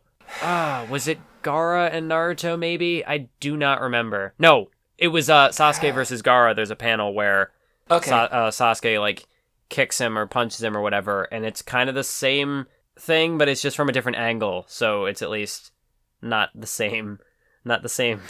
Yeah, yeah, not the exact same like pose of the person getting hit. I mean, Neji's in the air, so that's a little different. Like but not majorly different. You know, it's still that same motion of his head snapping back because he just got hit in the jaw. But see, the thing with me in this fight is after the fight where we get the other side to Neji's backstory. And it turns out that all of his ideals, all his like his whole drive to his entire life is based on a misunderstanding. Like, it just completely kills the entire thing for me, because it's just like Neji's based his entire life around this one defining incident. Turns out that defining incident didn't actually happen. So like it's just I'm just like, okay. Well, there goes any chance of me caring for Neji as a character, particularly, because again, it's just like, and then what does he do after this? Like, he doesn't have these ideals anymore because he got blown the fuck out, you know, in both by Naruto and by his dad. And at the end of that scene, all that he has really to go on is he just says, "Well, now I want to become stronger," like everyone else. He's just become generic like, shonen character. So not only was this whole backstory based on misunderstanding, but that fact also just removes his entire character. So it's like, okay, and even the actual like oh yeah, and his dad's like, please tell Neji that I chose to sacrifice myself, and then that's not he doesn't or his dad doesn't until this moment, because he even thought then, like, oh, you wouldn't understand me. But like the whole, I guess the thing that really the thing that got Neji was how he like bowed his head and he's like, I'm not addressing you as the leader of the Hyuga clan, I'm addressing you as your father's brother. But like he's always been the older brother. The big thing he could have done that at any time. That did it was like how he bowed his head and was like, you know, I'm being sincere about this. But like his conceit, like the reason why he didn't do it in the first place, like beforehand, was because he's like, oh, you wouldn't believe me. But it's that motion that really sells it. So it makes me wonder why did he wait so long to do this? Like maybe you don't tell him as a child, but I mean, because I guess they're in that adolescent stage, do it, so like, they have more. I mean, a good point to do it probably would have been like when he graduated the Ninja Academy. You know, like that. Like if I was, you know, it's a reasonable place to set a, you know, sort of like something like that, like an adulthood thing. Because that's when he becomes a ninja, you're considered a part of the military, even though you're a child, even as a genin. You know, so that would have been a point too. Like, okay, you're old enough, but again, he's just sort of like, maybe next time, and then it's like so. Even the fight wasn't that great. Like there wasn't much of a fight anyway. It was just talking, but then even the talking, like not the best moment in the manga. So because as far as it goes, like you have Naruto does his clone technique, and Neji's like, oh, well, you're the one in the back, so because you don't want to fight close combat, so I can press your chakra points. But then Naruto's like, it's not me. And then Neji reveals his spin technique, and then he presses all of Naruto's chakra points. Naruto channels the power of the nine-tailed fox and just reopens them, I guess. And then there's a brief scuffle, and he pops out of the ground and punches him. So it's a really short fight, all things considered, which, I mean, with the way the exposition plays out, or maybe I won't it's not all exposition, but the way the dialogue plays out, it makes it seem like a lot. Because considering the other fights at this point are much more bombastic, this one, like, it feels that way because of the dialogue, like, it stretches it out a lot. But when you boil it down to just the fighting, it's a very quick fight, much like the preliminaries. Yeah, and it's not even, like, comparing it to, like, Naruto versus Kiba, which has a whole, like, it has some dialogue, but also has a ton of, like, imaginative and creative stuff with their powers. Yeah. So it's a more fun and memorable fight, even though it, and I guess you could argue that the focus of Naruto versus Neji is more on, you know, the ideals and the ideological conflict behind it. But again, it just feels so wasted once you actually get, like, there's no conflict because Neji never had a conflict. He just thought he did, but he was wrong. So it's like, who cares? and I guess this is an instance of, like a lot of people like character development. You know, I love a good character arc, but in this case, like, the character development only takes away from Neji's character. Well, you know, it's not. Yeah, because it's not like good. He is slowly coming to reject his ideology through Naruto's influence. It's just, oh, by the way, your backstory was false. So your entire life has been a lie. Just saying. So it's not. It's not even really character growth. Like, I mean, I guess it is. He's changing his ideals anyway, which is still growth. But, like, well, it's growth in, you know, moving. It's progress, but it's also reduction. Yeah. I guess, like, he's losing character through his growth, and it's just not. It's not good. It's not good character writing.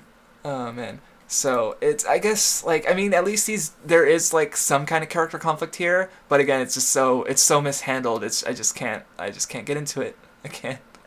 Rest in peace. Neji was right the whole time, but the story decided he was wrong. So whatever. I mean, just his destiny ideology. It's funny how the rest of the series will kind of take that, like, the whole story with Rock Lee. Like, he wants to become like the strongest ninja, despite his lack of skill. But by the end of the story, he doesn't really fulfill that goal. So in a sense, his destiny of, like, he's just a background character. So in a sense, like, he doesn't really overcome what he's trying to overcome. With Neji, he is, like, already trying to defy his destiny, as Naruto points out. But because his backstory was a lie, and, like, his motivations are cheapened, like, it's just a misunderstanding. So in a way, it's like, well, what were you trying to achieve?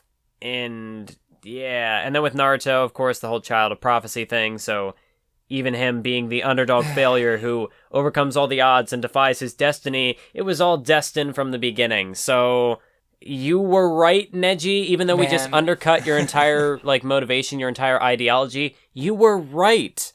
So Neji was right. So it's like, it's just such a, I mean, it's Kishimoto wrote a misunderstanding of Neji through a misunderstanding, like, his own story. Like, he didn't know where it was going to go. Yeah. But it's not good. This isn't good. I mean, Neji does, like, okay, I've been spoiled. I never actually read to that part, but during the war, Neji does die, right? Like, he's, like, one of the only characters who dies. He does. Maybe there's some meaning there, but I'm like, it's just, man, I mean, I'm not saying he was, like, the most interesting character, but dude, he got shafted so hard. It's almost depressing, just because. I'll have a little more to say on his character in the Sasuke retrieval arc, because that I just have more to say on his character that I don't want to discuss yet, because we haven't gotten to the plot portion of it. And I don't really remember that part. Like, I remember he was there, but I don't remember if there was anything, like, meaningful character-wise. So we'll talk about that later. Oh no, you're laughing. Oh no.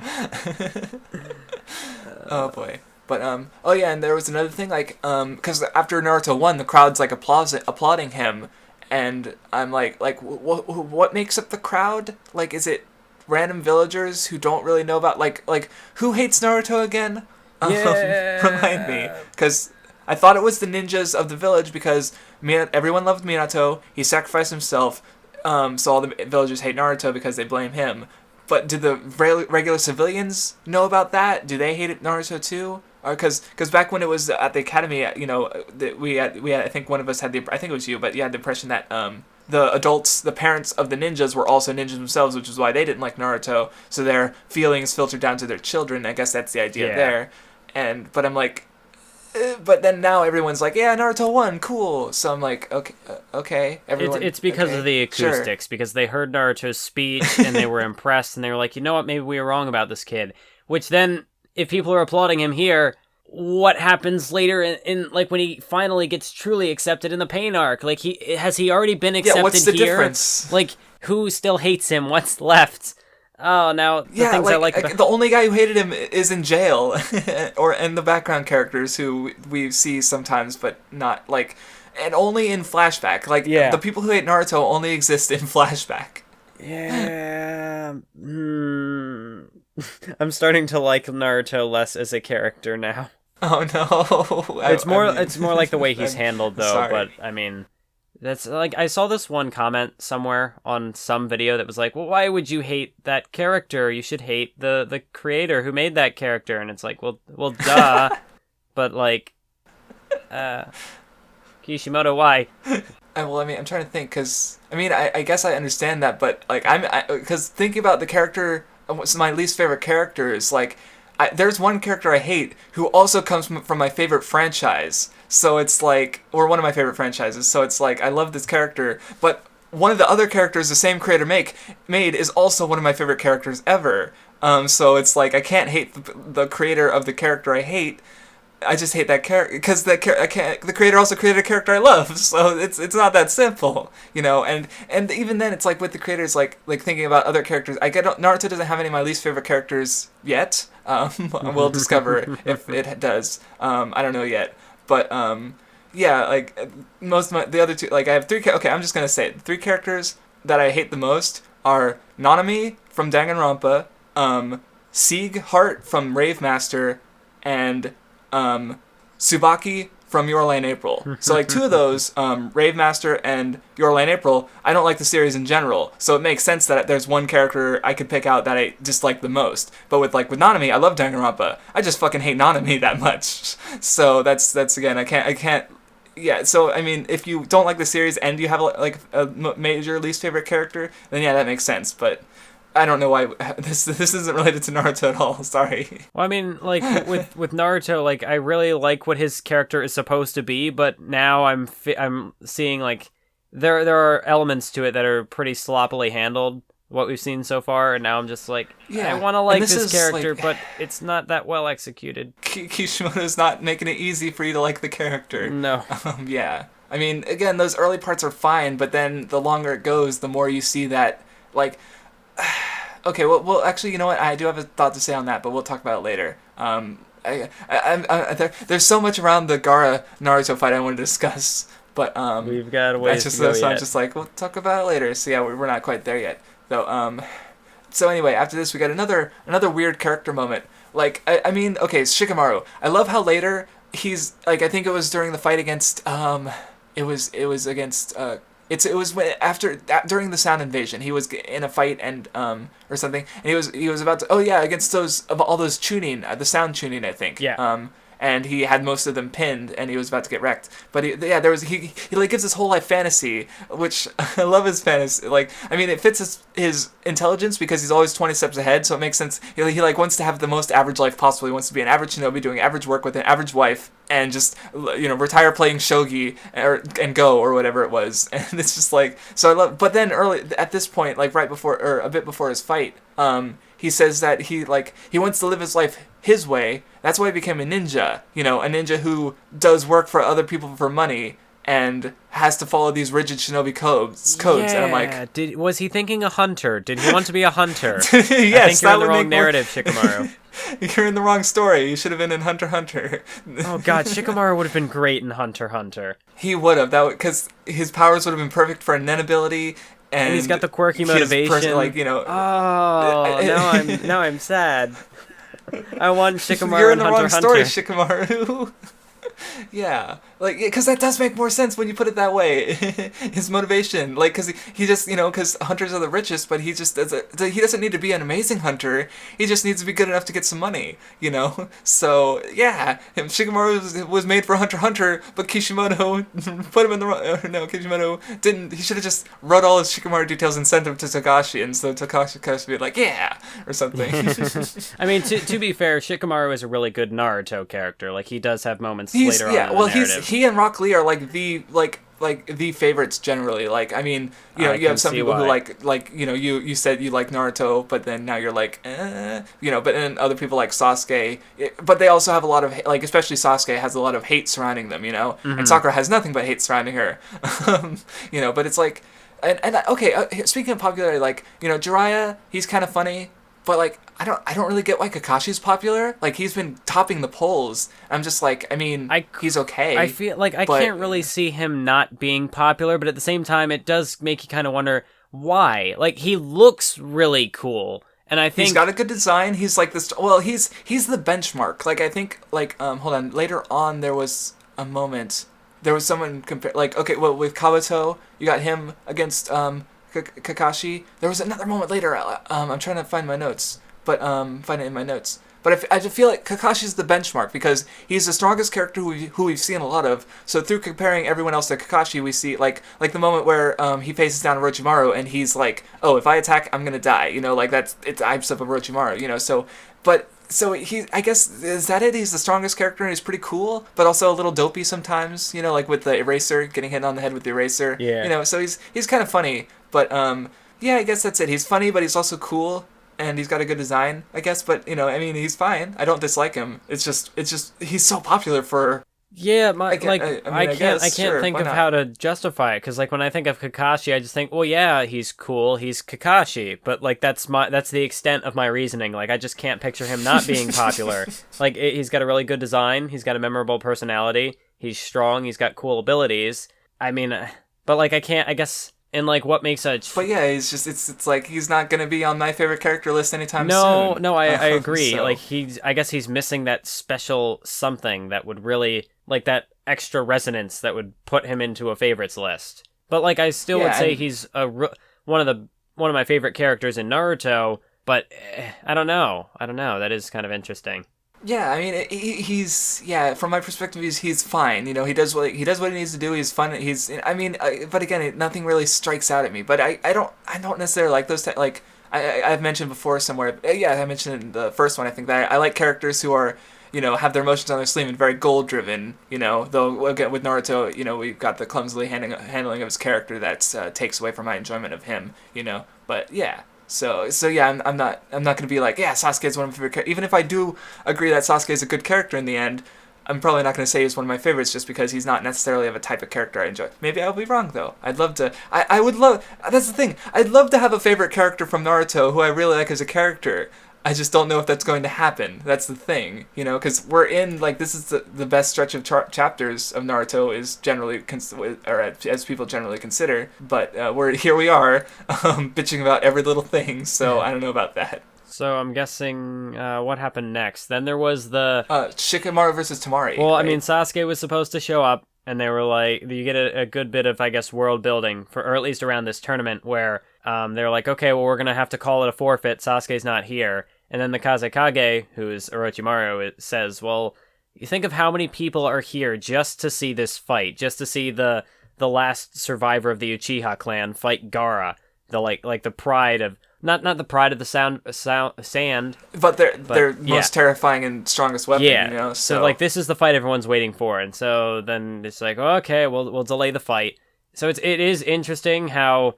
Like, in any other circumstance, it would have just been a forfeit. Which is interesting in and of itself, because this is like an entertainment show. So, understandably, people would be upset that the fight ends in a forfeit. And there's people gambling on it, too. Like, there's the scene later where those random two guys are like, hey, Gaara, you better throw the fight, because we better go on Sasuke, and he just fucking murders them. Yeah. Which, honestly, aside from, like even with pointing out the gambling thing, it's just kind of like we get it. Gaara's a monster. We don't. How hard are you gonna drive this home, Kishimoto? In a sense, Kishimoto goes really overboard with it because you had him killing off Dosu and you had him killing off those people in the Forest of Death. I mean, the Forest of Death, like, it establishes, okay, this guy's pretty terrifying, even though he was already terrifying. Honestly, to compare him to Zabuza, Zabuza. We don't. Who does Zabuza kill on screen? Gato. But that's at the very end. Yeah, that's it. That's like the only guy Zabuza kills on screen, and. But we know he's but Gaara's killing people left and right. Yeah, I mean, I guess the different. Well, because Zabuza, he was a monster from birth. I guess is the idea there, because he did his backstory is that he killed a bunch of Miss Ninja trainees without actually being a Miss Ninja trainee, and then he tries to kill the Mizukage and leave. Well, Gaara has this tragic backstory, so this sad backstory, but I don't know. And I guess you could say, well, Gaara, like, his motivation is he kills to feel alive, so by showing him killing so many people, it kind of hammers that Oh, it's home. like a cry for help. Well, I don't... Maybe. How would it be a cry for help? I don't think I'm following you. I don't. No, I guess you're. No, you're. I don't know. I just thought. Well, like, I guess because like he right. enjoys doing this. Like, that's his reason for existing. At least that's what he thinks at this point. Is that he exists to kill people. That's why other people exist. Is to feed his life essence, as it were.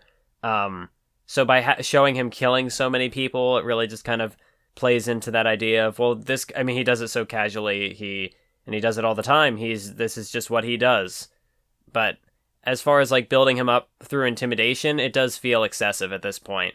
Like, Dosu I can be okay with, because Dosu was a pretty big guy, and Gaara just throws him aside. So at least, like, it does truly emphasize how Gaara is so far above what we've seen so far. But this scene, you get the world-building tidbit, like, all the gambling side of the Chunin Exams. Yeah. But, yeah, him killing the other people doesn't really do much to help his character. I mean, you get Shikamaru and Naruto, like, oh, that could have been us, but... No, we as the audience are pretty confident that neither of them are going to die, so it's like, whatever. And then...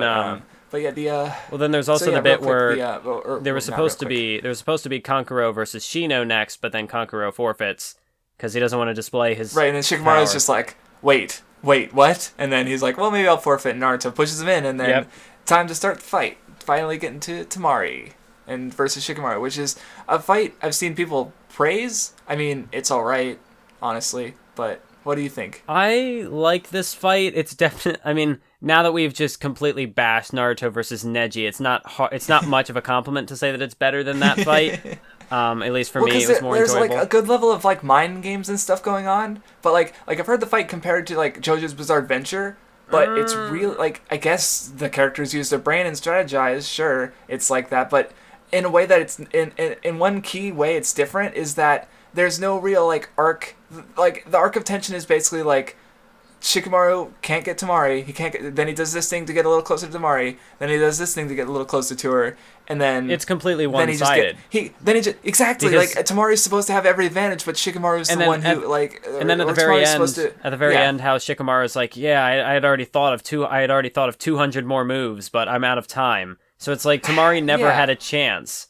So... Like, if this were like a JoJo fight, then Shikamaru would have won at the last minute. Like, he would have been about to be destroyed by Temari, and then he would have won. Like, that's JoJo fight. That's how that goes. Is the character's, like, about to lose, and then he wins. Like, that's... And it's cool, because it's like, whoa, because usually there's, like, a twist, and then it's like, whoa, that's how he won. That's the trick he came. But with Shikamaru, it's just like, he just does it. Like, he could have, like, I felt like he could have won at any time. You almost get that sense, you know? I like this fight in that, like, yeah. It does have that tactical side. But I do like that he gives up, or what were you going to say? Oh, no, because, like, it does have the tactics to it, but it's not really Naruto, like, tactical fights at its best, because, like, this fight is purely tactics, but at the same time, it's basically a squash, because Shikamaru is so far ahead. Temari just kind of wins by, like, almost out of pure luck, because Shikamaru runs out of energy and he can't sustain his technique. Yeah, 'cause I do like how he just ends the fight because he's smart and lazy because even the way he like drops out like further boosts him up. It's like oh because he's recognizing his weakness and Yeah. But at the same time, like right after that, you have like a dozen ninjas simultaneously thinking like, man, Shikamaru's the best. Like they're all just jacking him off to the point where it's like gets a little obnoxious because they're just like, okay, we get it. Shikamaru's a genius. Everyone recognizes a genius. You guys can shut up about it now. Like, that's how I was feeling about it, because, like, everyone's just, like, going on and on. Like, Kurenai, Asuma, like, a bunch of random jonin in the background. Like, everyone's just, like, they don't shut up. And everyone's just talking about how cool Shikamaru is. And, yeah, I mean, it was cool. He did tactic brain stuff. But it wasn't that good of a fight While either. we're on the topic of like how smart Shikamaru, like his intelligence is clearly displayed here. Also, in that interview we mentioned way back at the beginning of this podcast, I think I know what you're talking about. Yeah, Kishimoto talks about how Shikamaru, like he's got an IQ of over 200. It's established in the story, right? Which most humans don't have, yes. if any. Like it's so. So Shikamaru is he's crazy smart. He's a freaking genius, and Kishimoto talks about like how because the Chunin exam ended up being interrupted. That's what the Jump editors wanted him to do. So he does think, yeah, maybe I would have had Shikamaru win, but at the same time, he was kind of struggling to figure out like how would he have done that, because Kishimoto himself says that he's not nearly that smart as Shikamaru. So trying to come up with all of these clever ways that Shikamaru could win, because he's so. I mean, he's like, his intelligence is leaps and bounds above everyone else, and including Kishimoto himself, so... Well, that's the thing about writing intelligent characters is, you can only write what you know, and so it's impossible to write a character smarter than you, but you have to if you want to have any variance, unless you want a story full of, like, people with, like... even if you are really smart, like, there are levels at which you just can't, you can't write, so you have to be able to fake it. Like, I need to reread it, but there was a blog post a friend sent me by Eliezer Yudkowsky, I think, he works in robot AI and machine learning, and he also wrote a well-known fan fiction called Harry Potter and the Methods of Rationality, which is where I knew him from. But he has a post on intelligence. Maybe I'll link it. I'm gonna link it in the description, just because I actually haven't read it yet. But I had my friend describe it to me, because there's, as far as like writing intelligent characters go, this is fine. Like, I don't think Shikamaru, like, there's see, as long as you grasp the logic, like Shikamaru has a logic to how his tricks are working. Like the hole was there that he used to trap Temari. Like it's not like it's not like, oh, I saw these bug holes that no one else could have seen and I've used those to get my shadow. No, it's not like something stupid like that. Like, here's an example of intelligent character written absolutely poorly. Mavis Vermilion from Fairy Tail. She's like this tactical genius, but there's no logic to her tactics at all. Like, she just like she's okay, go here and do this thing, and it's magic. Her intelligence is magic, and they do this fucking cheap thing where she closes her eyes and thinks, and like math equations are like flying around her head. It's just so fucking stupid. Like, you can tell Mashima has no fucking clue how to write intelligent character. But here he goes trying to write this super intelligent character, and it's stupid in all irony. So as far as smart characters go, like, Shikamaru's good. He's fine. Kishimoto could do way worse. He could do way worse. I do like the continuity bit with that hole that Naruto ends up digging. How that plays a big part in this fight, because like that's something that you could easily kind of forget that it's there. It's just like, oh, Naruto burst out of the ground and beat Neji, and then just kind of, I don't know, they could have covered up the hole or whatever and just let it go. But Kishimoto he keeps it around and uses it in this fight, and it's kind of a big part of how Shikamaru is able to win. That's his whole strategy, is to get her over to that hole so he can get his shadow down there and completely catch her by surprise. Honestly, now that you mention it, the hole is cooler in this fight than it was with Naruto popping out of it in the Neji fight. Yeah. He used the hole better in the fight that it didn't even come up in. I mean, I don't think this was actually mentioned in the fight itself, but like Naruto going underground, that really is the only way he could penetrate Neji's defense. Maybe, no, that's not necessarily true, because he charges right at Neji before that, so that's not entirely true. But like going underground, Neji can't really spin around to deflect him if he doesn't know that he's there in the first place. And Naruto also like does his clone thing, so that he completely catches him off guard, so that was cool. But yeah, this is the whole from that fight is the entire basis of Shikamaru's plan here. And originally, I was gonna defend this fight because I know you said it was kind of eh. I was gonna say that it was a good way to showcase Temari, but now that we've talked so much about it, she gets completely buried. Temari didn't do shit. Like here, I thought, oh well, Temari at least looks strong in this fight because like you get to see her thought process. Like she can think analytically too. She's figuring out all these math details. The shadow can stretch this far, and as the day goes on, the shadow's gonna get longer. But at the same time, she's completely outclassed. Like she had no chance of winning this fight. Like, I mean, it's not quite as like to compare it as a blowout to like Lee versus Gaara. Like Lee did so much more against Gaara, but like with Temari, it's like she's got some things against Shikamaru, but again, she's just so outclassed. Like it's hard to take her. Like she beat Tenten. Wow, nice going. And it was off screen too, so we don't really know how she beat her. We just know that she beat her. Right, and again, it's not like comparing Tenten and Neji. Temari just doesn't have enough around her to make us think she's actually that strong, aside from a few good points against Shikamaru. But again, she didn't just figure out Shikamaru, so, couldn't she have, like, gone in the air and maybe angled her shadow so it was, like, way out of reach and then attacked him from above or something like that? Like, they go into the fight and she's like, oh, Temari's a long-range fighter, Shikamaru's fucked, but she doesn't do anything, so... Yeah. Because, the way, like, I guess this is, in a way, the laziest way to do build-up, because, like, she defeats a character off-screen, which is a good way to show power, but at the same time, we know nothing about her, and then by the time she actually does fight... and we didn't know anything about Tenten either, so... And by the time she actually does fight here, she doesn't really do much, so in that sense, she kind of gets, I would almost say the Frieza effect, where she gets all this build-up and then just doesn't deliver on it. Although with Frieza, the issue is that Frieza got tremendously more. Well, his fight was way longer. Yeah, and it's way longer. Like, we see a lot of his fighting, and there's issues with how... Yeah.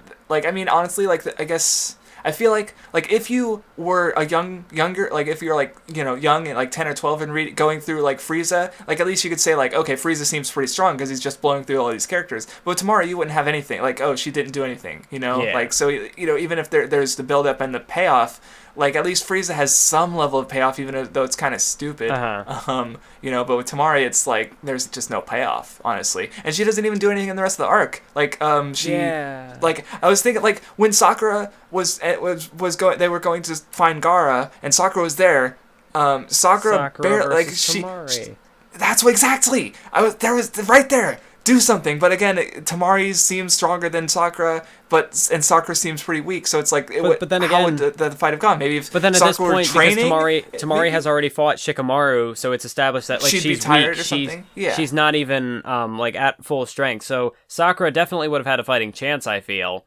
Because like it would have been awesome if she did and won, through brain power and learning her, using her great chakra control to like.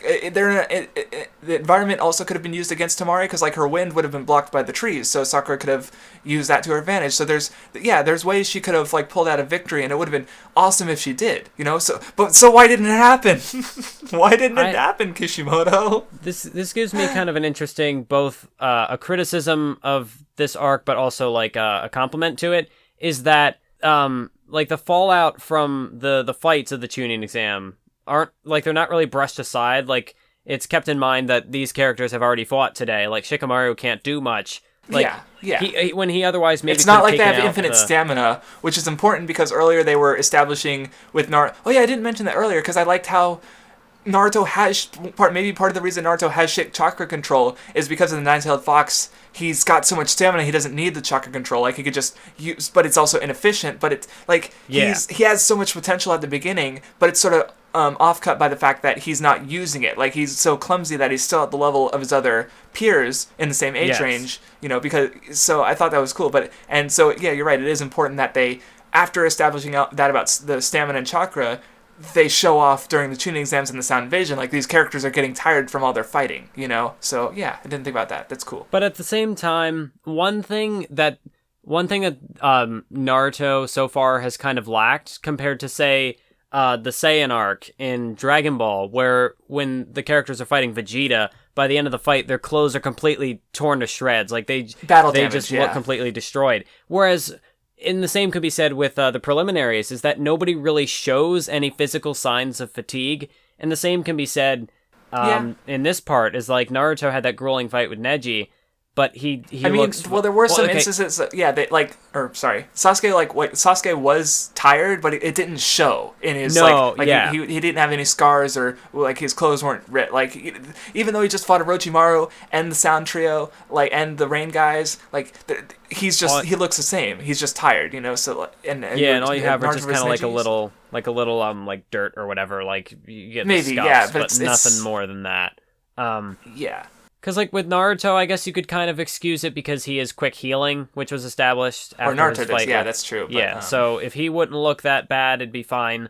But, like, the other characters don't look like they've taken damage, really. Like, I mean, Shikamaru lost his shirt because he used it as a parachute, but that's not battle damage. Yeah, and to be fair, like, Neji's method of dealing damage is mostly internal anyway. Like, it's not obvious, you know? Like, he attacks you from the inside, sort of, so it wouldn't show. I mean, so that's kind of fair, I guess. But I guess maybe it's just the way the ninjas fight that's sort of taking away from that. Like, it's not visually showing that these characters like, if you were a kid and you just picked up a volume of Shonen Jump and you were just in Naruto versus Gaara, like, you wouldn't be able to tell that Naruto's been fighting all day, basically. So that wouldn't be obvious to you. Like, but if you picked up, Nappa versus, like, Goku, like, you'll see, like, Nappa's, like, fucking wrecked even though Goku just showed up, so he's obviously been fighting all day. So yeah, that's what's missing, basically. So yeah. But then they break off.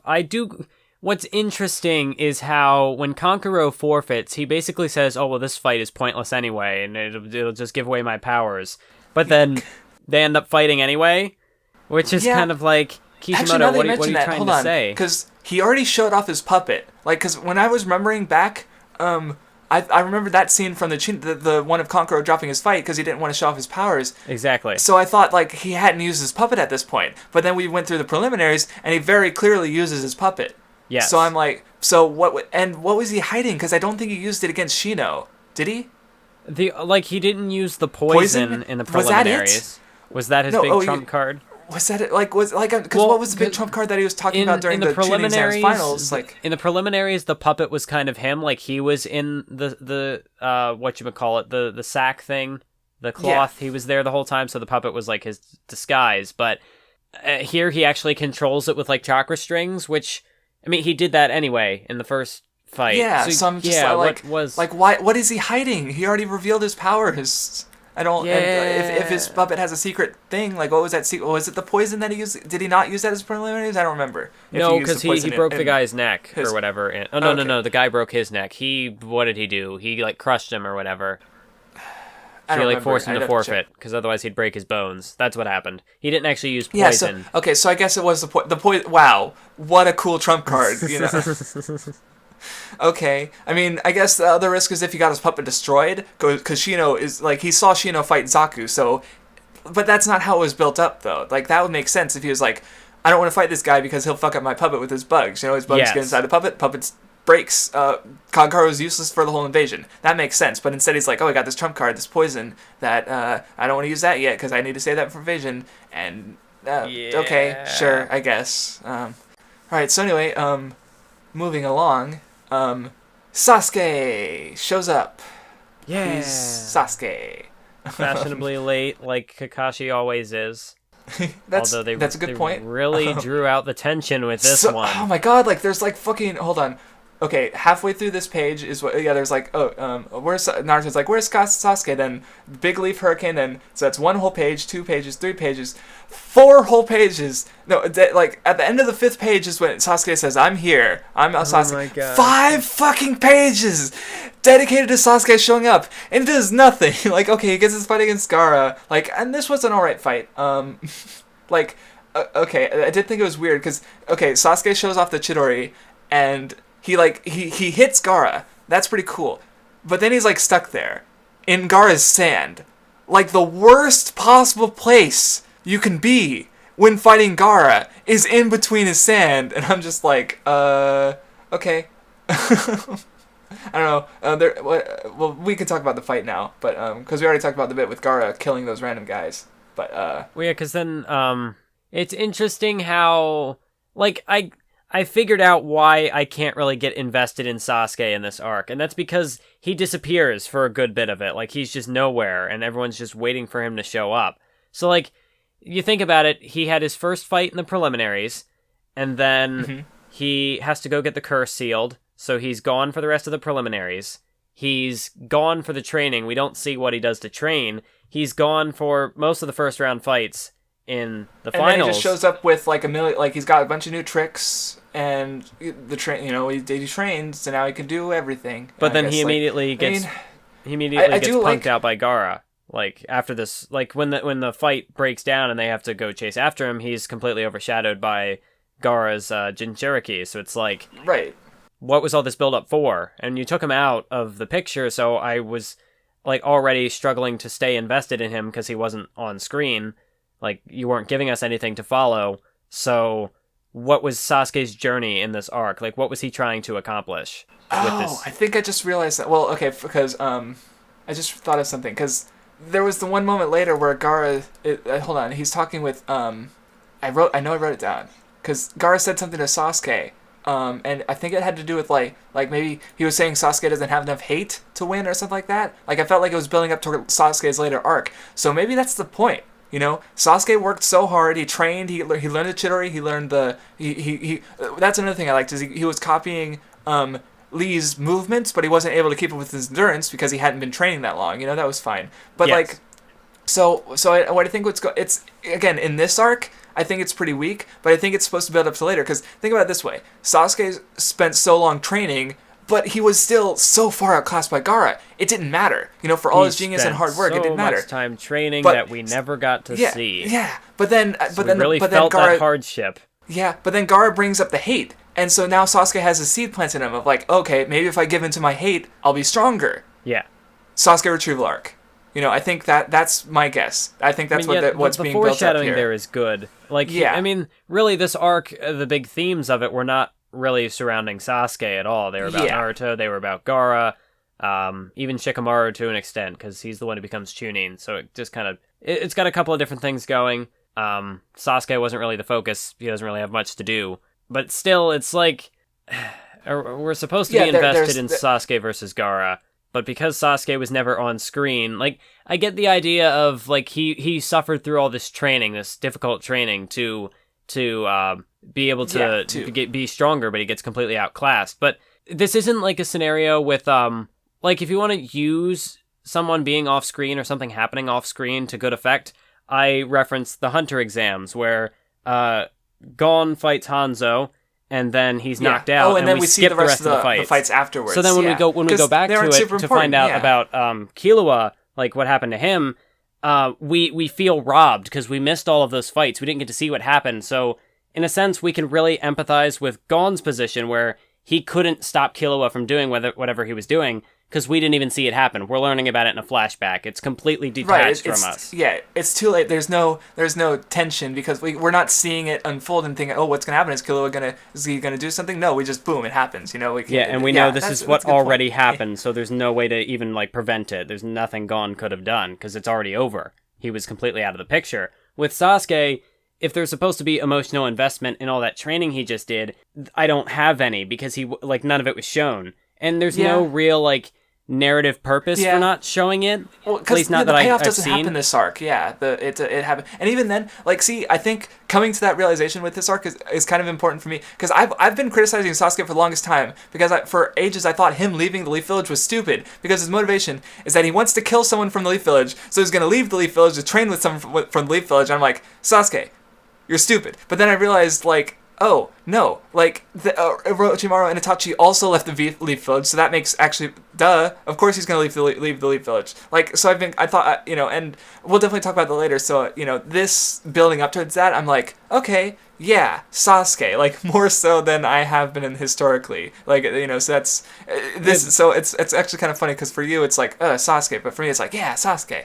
Well, no, so, that aspect is definitely, that's good foreshadowing, but just, I can't at the cost of him this arc, yeah, that's fair. Well, yeah, just because, there's no real narrative purpose to keeping him off screen. The only thing I could maybe think of, and it's a bit of a stretch, is that, because his power up is just a boost. We don't see him train to do it. So you could say that like, oh, he did all this training and it was truly for nothing. That's why it wasn't even showcased, is that like it was completely worthless. But we don't see that struggle, so I can't feel the same level of like disappointment of sorrow as Sasuke. Like he did all this effort for nothing because I didn't even see what he did.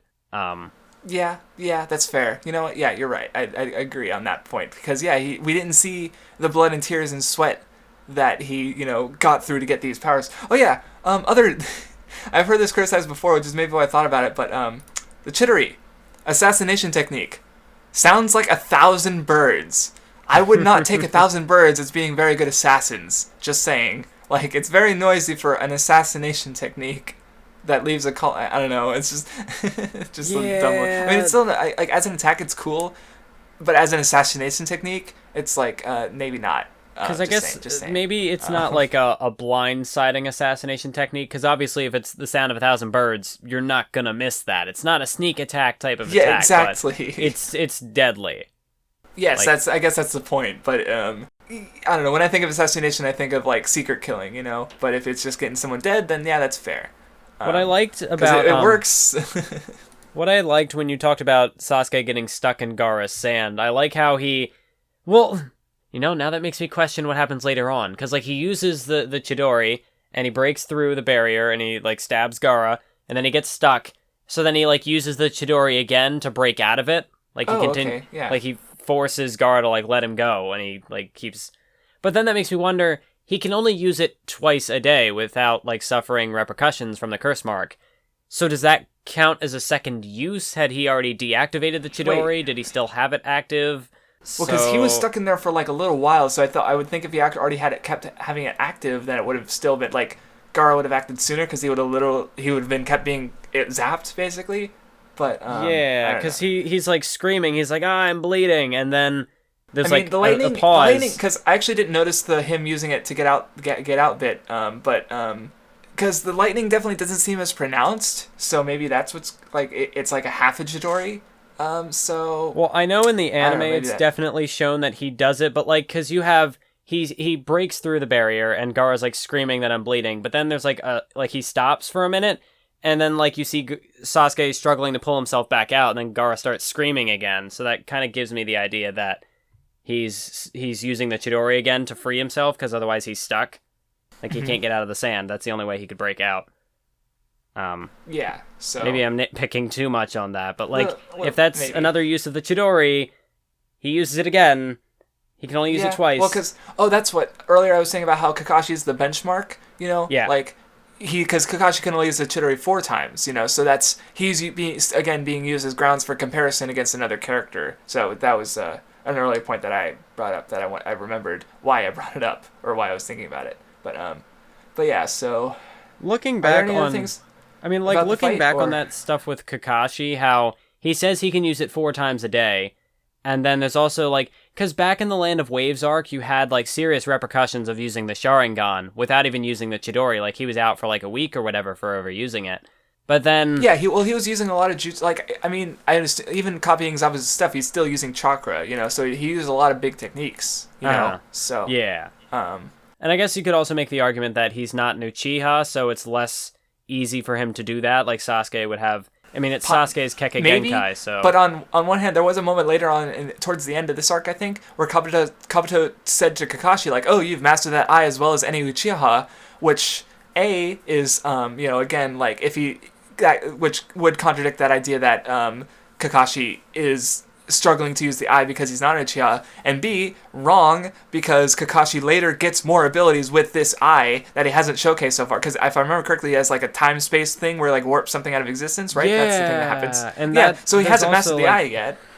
And there's also the like, using that ability takes him out of commission for a little bit, but then it's like, if that takes him out of commission for this amount of time, but, like, just using the Sharingan in battle takes him out for, like, a week or whatever. And Sasuke, like, he's using all these techniques, but he doesn't really have the same repercussions. I I guess it's just bound to happen with a shonen is that like the powers are going to escalate, so you kind of certain limitations are going to have to be left behind. Weaknesses like this get used a lot, where the character used the power and they get taken out for a while. It's because like it doesn't really affect the battles, so you're able to give a technique a downside, but it doesn't. Again, it won't affect the battles negatively. Like if it's like a huge weakness that like every time they use it, just their head doubles in size or something. That's a weakness that the author would have to account for every time this power gets used. You know, but if it's like, oh, they lose 10 years off their lifespan, they don't have to worry. Or, well, 10 years is a bit ridiculous. Like one, you know, like that's why that one comes up. And same with like the energy thing, because the fight's over, they don't have any energy. They don't need energy because the fight's over. You know, but even though there are problems with that, like with the Wave Country arc with Kakashi. You know, he was out for a week. Zabuza or a guy stronger than him could have descended at any time. You know, like they didn't really address that as strongly as I might have liked. But yeah, so it's a little.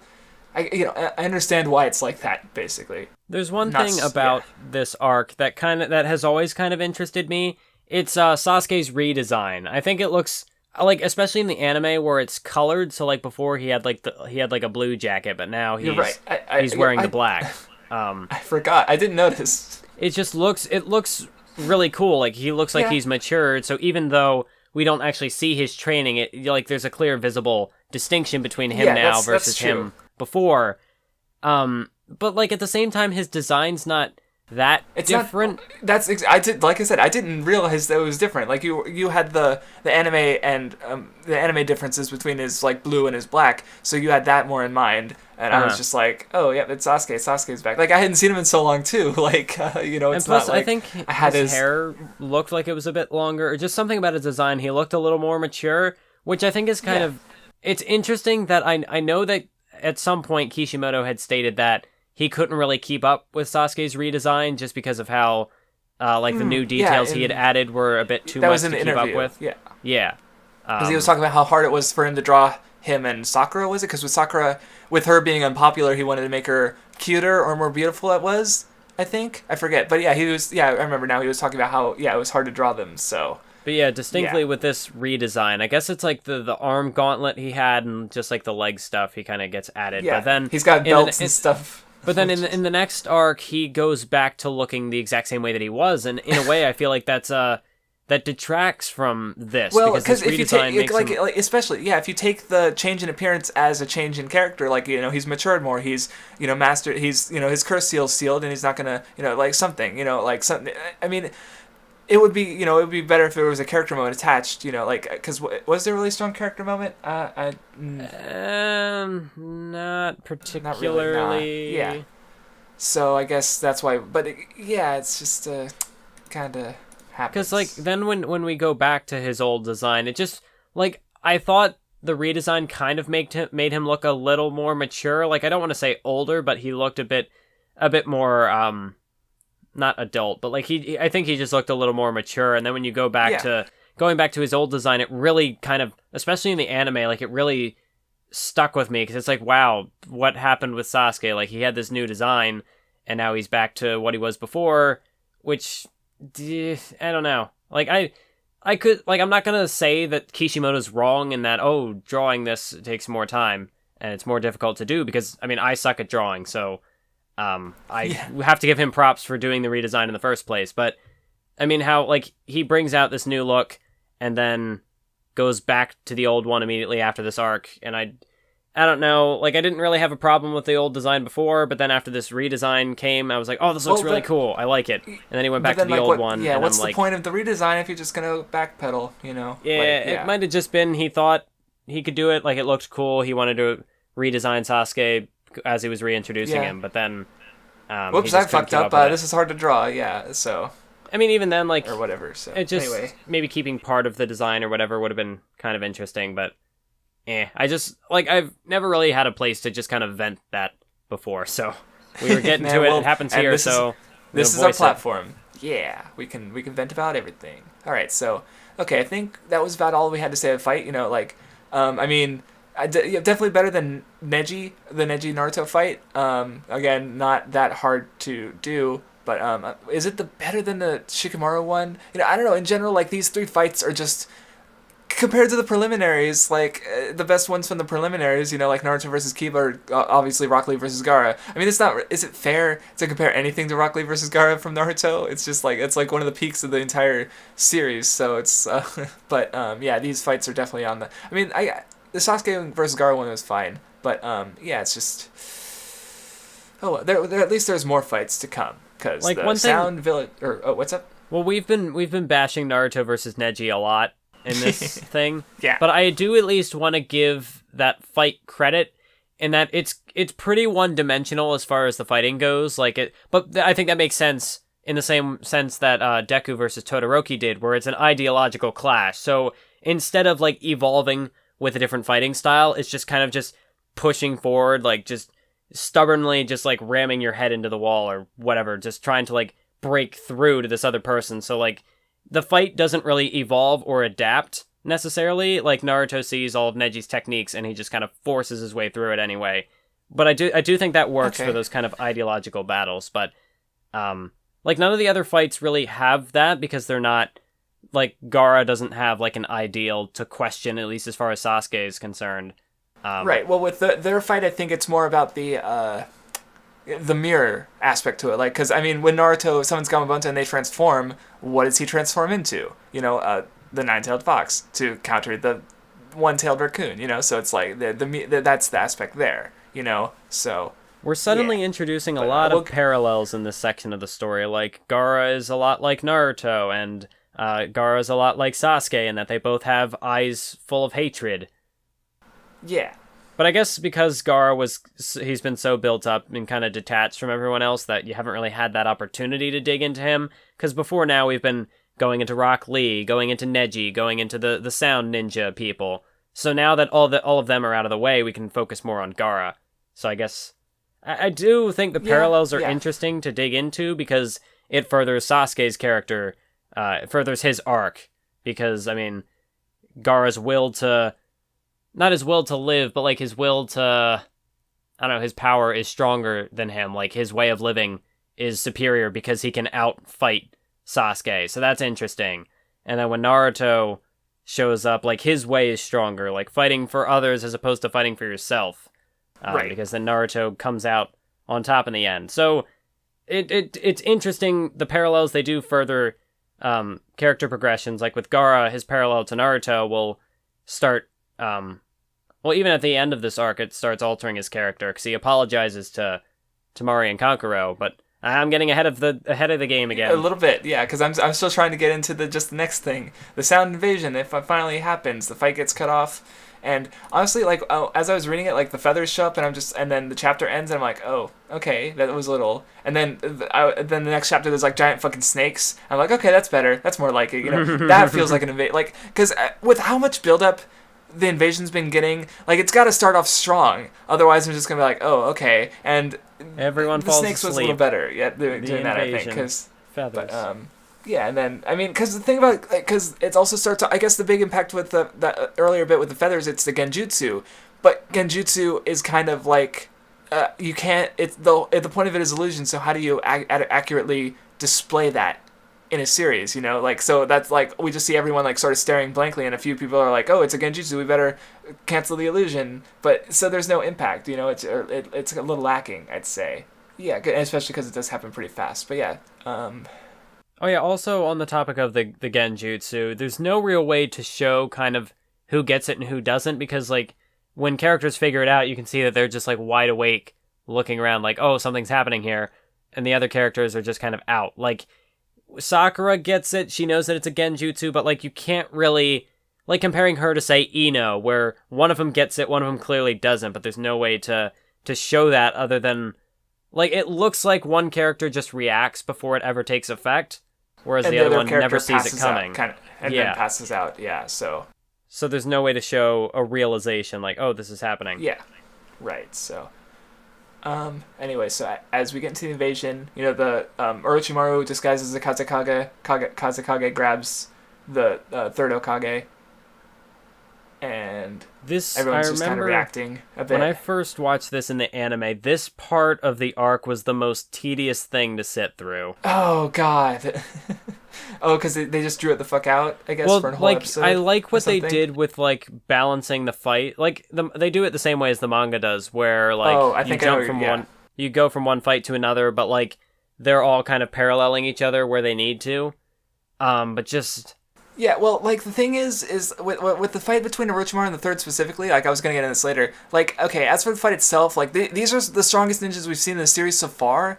But is anything they're doing really that impressive compared to like Kakashi and Zabuza? Yeah, like the second Hokage summons a big wave of water without any water, like that's kind of cool. And then the first Hokage does a bunch of wood stuff, and the third Hokage summons a monkey, and it's like, okay, yeah. I mean, there's some moments like there was the bit like I did like the moment where the third Hokage uses the staff, and then it turns like Enma's head like he transforms the head off of it and like bites or something like that. Like that stuff. There's little bits like that, but at the same time, it's just not quite as bombastic as I would think a fight between such two ninjas of a high caliber would be. Like, compare this to Netero versus the Chimera Ant King in Hunter x Hunter, where that's completely, like, they're leagues above everyone else. Whereas here, it just the only thing that you really get out of the Orochimaru versus the third Hokage is you get the reanimation technique, which is pretty. It's the pretty famous important. Ito Tensei technique.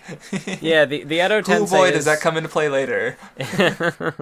But I do like because he's playing with the dead, so it does seem really important. Like, that's a pretty significant, I should say. Like, it really gives him weight because like he has the power to resurrect these people, and that's like an inhumane thing. That's like a godly power. You would think, like, connotations of it. So, it does emphasize Orochimaru's abilities, but that's at least a bit. But it's not as flashy. Like you'd think of something more like the giant snakes are a little flashier than that. But even then, we've seen that before with Gamabunta and in the So it's like I just this should have been like. As far as like we talked about the power ceiling before, maybe Kishimoto just didn't want to like break the power ceiling so quickly, or he didn't think it would get broken as hard as it did, But the other big problem I had with the fight is like they end up with the third Hokage is about to seal Orochimaru's arms and stuff, and they're like stuck like that for like an hour.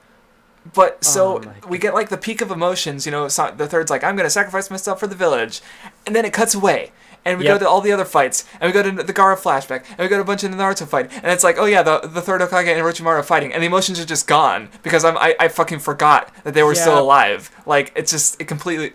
Yeah, the manga does it poorly. The anime does it even worse. Like you get several minutes of like Orochimaru struggling to pull the sword through the Hokage, and the Hokage trying to kill Orochimaru with the Reaper Death Seal, and it's like, God.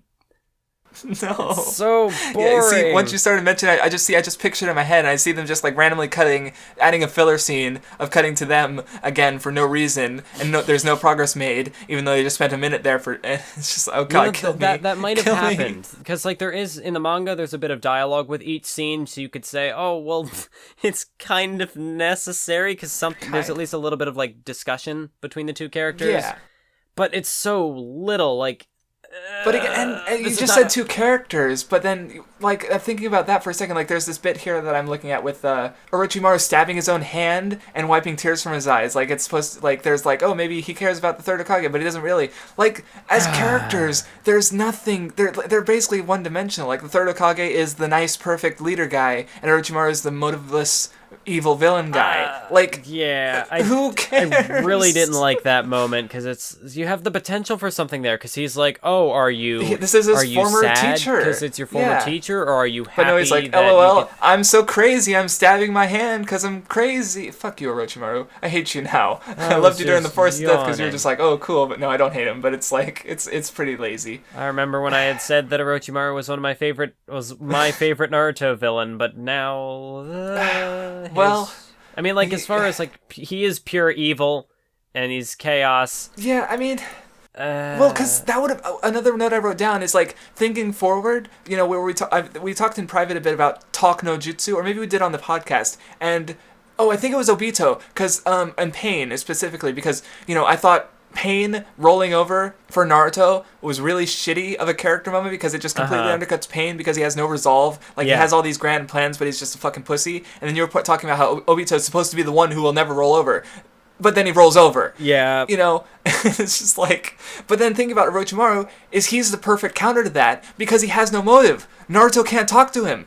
Yeah, so maybe that's why I like Orochimaru the most out of the villains, is that like he never turns to, that's not even true because they bring him back later on, but when he's a villain, when he's still a villain, he never turns to the good side. Yeah, like he never changes his ways. He gets killed. He's done. Yeah, he dies like twice. He gets killed by Sasuke and then he gets killed by Itachi after he comes out of Sasuke, you know, like, so he never compromises. He just dies, you know, so it's, he's still a villain until then the third time he comes back or so, give or take. I don't remember exactly. I don't think I got to Kabuto having Orochimaru like inside him or whatever, but I didn't get to Orochimaru's full on return. I didn't get that far, so I don't, but apparently it's not that good. So yeah, so it's just like the Orochimaru versus third Hokage fight, not pretty, like, it should have been more. Like, even what we had wasn't, like, there's no tactics, there's, like, what is there? It's, they fought, they had abilities. Just, you gotta overpower one or the other, and then, like, Orochimaru has this magic sword that's supposed to be cool. Oh yeah, I forgot about these, like, it's like a special sword, I forgot it was, like, special.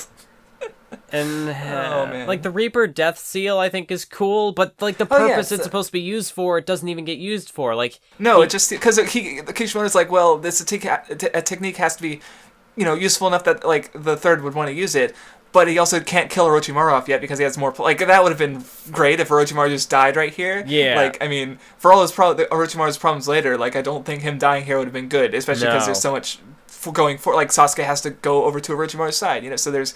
Yeah, so he couldn't just kill him off. I think it's clever how, like, losing his arms, he loses his jutsu, so at least there's something there. But it's just like the Hokage, his one big hurrah. Well, his arms just go limp, so even then there's no impact, you know? Like, if his arms got blown the fuck off or something, that would have been, like, a little bit more impactful, you know? But it's just kind of like, whoops, he can't use his arms anymore. Yeah, oh, well. And he's like, oh, my arms are on fire. But, like, then we also know that he can switch bodies, so it's like... Oh, yeah! But, I mean, I guess he... Because that becomes... That's his way of... Later on, like, that'll be his way of coming back, of curing this, is that he's just going to switch bodies, and he'll get his arms back. Well, I mean, I guess that was kind of the reveal, because he takes off his face, and there's another face, and... you know, so he's like, oh, I can, this is how I've been, look how young I am, because, you know, and then, yeah, I guess they haven't really explained that at this point of the story, so I guess it kind of works on that level, so I it guess. Could say, like, Orochimaru was, he was the one, like, maybe he had to switch bodies with his own techniques, and now he can't do that, so he's trapped, but, Well, I guess, like I said, they're not... At this point, we're not, you know, we don't know about the body switching stuff fully. So, but it does kind of take away from the already lackluster sealing of his arms, you know. So, But definitely the way this fight plays out, how you cut away from it and cut back. This is a good example of trying to do those parallel fights, but doing it poorly because. Right, because the problem was he goes into this fight relatively quickly, and then a bunch of other stuff happens, and then he tries to, like, because you can jump between fights and have it work. You know, I've seen it done. But, again, it just takes so long for us to get back to this one that doesn't work at all, you know? I mean, at least he did, like I said, with the third Hokage saying he was going to sacrifice himself. Like, that was the sort of peak emotional moment of the fight. And he did that, like, relatively close to the other stuff. The problem was that the actual sacrifice came in way later. Like, he didn't actually die until so much longer after. Like, it was, like, a whole volume at least. And the problem... like, volume and a half or so. The big problem with it is that... Kishimoto writes out all the moments that are going to happen, and then you get the standoff where he gets stabbed, but he's got, like, the Reaper Death Seal half done, but then that's it. Like, the fight stops, it stands still. Like, the narrative just puts it on pause, which, it's not a good way to like, make it work, because, like, nothing happens from there. Because then we cut back, and they're still squaring off, and then we cut away from him again, and we go back, and they're still squaring off, and okay, now let's finish it. It's like, you need to... like, he needed to have it for the narrative parallel to Naruto and Gaara at the end. Like, to show this is what I'm fighting for, this is what I'm protecting. It was a cool way he paralleled those panels. But he gave us the payoff to the fight way too soon. He should have cut away from it before that big standoff. Like, Like a good way to do it would maybe, like... But then another issue with the fight is that the arena, like, it's just the roof of a building. Yeah. Not exact... Like imagine for a moment that the fight... like they for some reason they had some way to like only have the fight contain them, but the fight was like, against a wider area, and so like it cuts away before we really see the fight. Then it comes back and the whole area is just like totaled. Like it would have been a neat way to show how strong they were without like even if we couldn't see it, you know, like because again like the problem is time passing. Like they were stuck there in the seal for like an hour before the third actually died. But if they were fighting that whole time instead, and we saw more of the fight later, and they're just holding this wide area of space, you know, that could have been cool, you know. It would have been smarter to cut away before this standoff, like have one of the moments where the Hokage gets backed into a corner from something, or like he gets trapped in this darkness, and maybe cut away after that. But Kishimoto was pretty intent. Like when he started the fight with Orochimaru and the Hokage, he basically did the whole fight before cutting back to anything else for an extended amount of time. And that's the problem, is that then he has nothing to cut back to. He just kind of has to wait until the other fights end so he can do the parallel with the Hokage and Naruto.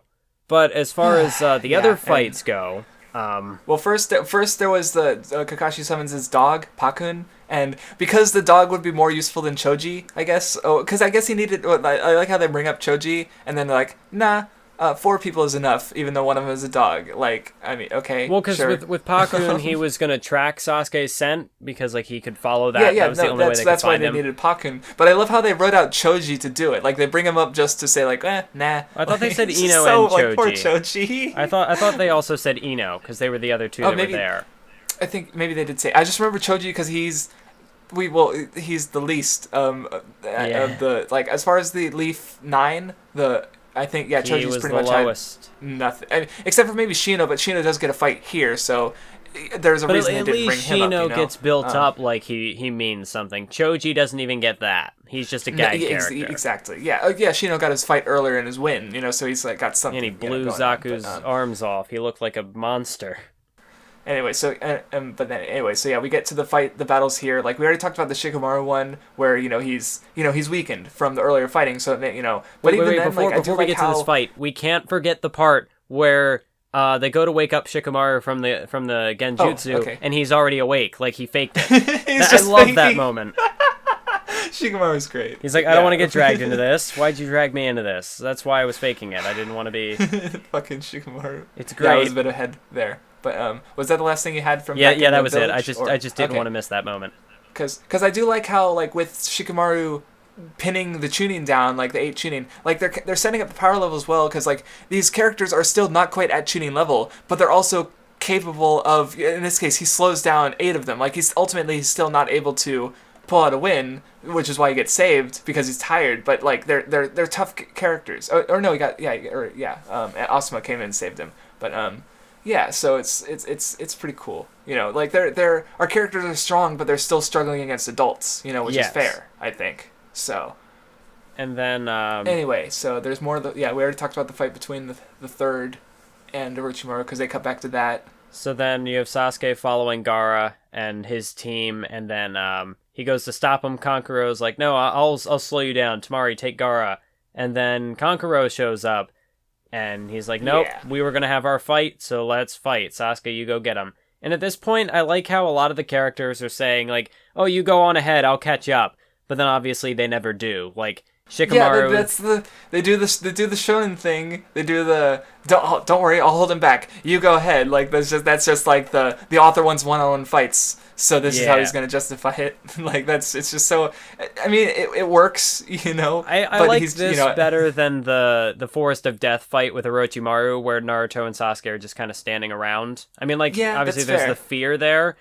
But, like with Shikamaru, when he's going back and he's like, oh, I'll see you later. It's obvious that he's not, because, like, he knows that he's just going back to basically die. To try to hold them off, like, that's pretty clear. He ends up getting saved, but, like, it's highly unlikely. When Shino does it, it does kind of seem like, oh, well, okay, he might catch up to Sasuke, and Sasuke's like, well, I might finish before you even get there, buddy. These guys seem all chummy, even though they really haven't had many interactions with one another. But they're classmates, so I guess that's fair. Yeah, they know each other. To a degree, and I imagine, like, because, hold on, Shino, I'm trying to remember, because the thing with the grades is that they pair the higher scoring ones with lower scoring ones, because I remember Shikamaru was a a lower scoring one. I remember because they talked about that. So I assume Ino was probably higher Yep. scoring, or at least, and I don't know, Choji. Yeah. I don't know. That's a good. Are they all just useless? But Shino's probably higher scoring. But what about Kiba? Hinata's probably lower scoring. Because she hadn't been putting in the hard work as much before. Naruto was gonna copy off her answers. So I mean, she's that doesn't not necessarily dumb, mean she's smart. But I mean, she might not actually have any. Because she could use the Byakugan to cheat. So maybe she did the same thing Neji did. I don't remember. I don't think they showed it. But unless she didn't realize that she might have, unless she didn't realize that it was a cheating exam, which is also possible. Because I don't know. Maybe she could have. Who knows? But if it's never officially stated, I think it'd be safe to say that Shino would be one of the more intelligent. I could see Kiba's not the smartest. No. I mean, like, not to say he's not tactical, but he's like Naruto. He's kind of So it makes sense that Hinata could be. She could go either way from Shino, but probably not. But what we see from Shino, so like Hinata's like the Sakura, where she's kind of in the middle. Sakura was smart, but Sakura was in the middle as far as like other skills, standing in the class goes. So Hinata's kind of like the middle ground, or maybe no, she'd be more that. Anyways, Shino, he does some good display of tactics here. Like if you actually want to see, like Temari versus Shikamaru is touted as this big tactical fight, but it's not really. Like the fight with Shino and Kankuro, based on what you like, I've never seen JoJo's, but based on what you described, this seems more like it because it looks like Shino's gonna lose, but then it's like, oh, he had the win all along. Yeah, I mean the actual like bug trick, like with the bug. I mean, I guess it was okay, but it wasn't like okay, yeah, because he was talking about the female and males before, so yeah, it works, yeah. So, but it's actually probably, you know what? I'd say, except for, I'm not sure about Naruto versus Gaara yet, but at least thus far, this Shino versus Kankuro is probably the best fight in the arc thus far, I think. Like, except for Sasuke versus Gaara was also good, but this one, this one was good. Although I think it's kind of like, the only reason why Shino loses is, like, he inhales a little bit of poison. It's like, well, it's obvious Kishimoto didn't want him to show up for the final fight, but like I see that premise like, oh, he could have won this. See, like if he just hadn't inhaled that poison, and I'm just like, I wanted to see him do more because he doesn't do anything more after this. This is his last hurrah. He's done, and it makes me sad because Shino had. Because he's so cool. Well, he's got the bug powers. There's so much you can do with that. Like, one of the strengths of the Chunin Exams is that you have so many characters, but one of the weaknesses of the Chunin Exams is that you have so many characters. What do you do after that? Yeah. So, what do you do with him after that? How do you keep them all around? Like, yeah, he wants to give Shino his moment here, but then he doesn't want Shino to just like, sup, Gaara? That's not going to work. That's so he's got to take him out. And then, we already talked about Temari and Sakura, because, okay, now we're getting into the Gaara versus, or... Did we have anything else? Because other than that, I think we're finally on to Gaara. Yeah, I think that's where we're at. Yeah. So, because there was, Sasuke and Gaara start fighting. Sasuke's realizing how outclassed he is. Oh yeah, we see flashbacks to the training. Yeah, we do see a little bit of the training, I guess, but like well after the fact, honestly. Oh yeah, this is where the hate comes in because he's like, this is where so where they're planting the seeds for the later stuff. We had gotten some flashbacks to Gaara. Showing up to find Sasuke and Kakashi training, but this is where we finally get like why? Yeah, because that was supposed to build up to the possibility like, did Gaara kill Sasuke and Kakashi? Ooh, maybe did Kishimoto really just kill off two of his most popular characters off screen? No. I feel like there was something that was said even before that like completely undid it, or maybe it's just the fact that I already know that they're not dead. I don't remember the exact if there was something like that, but it's definitely there's just no way that you would buy into that. No, exactly. It would be if that did happen, then Naruto would be fondly remember for having the balls to do that. Even if it went completely to shit, like it was a series that killed off two of its most popular characters off screen to build up a villain. That would be pretty fucking intense. But obviously that's not what happened because there's a reason that wouldn't happen. To be fair, Naruto, they do kind of take some people out off screen to build up a villain later on, but I'm getting way ahead of the game here. I think I know what you're talking about, but I'm not 100% sure, so let's just drop that. Yeah, it's the Great Ninja War. We have a way to go. Oh, so was it with Madara? Yes. Yeah. No? Yep. It was with Madara. It was the Hokage. Okay. Yeah. The Madara defeating all the Kages. Yeah. Okay. All the Kage off screen.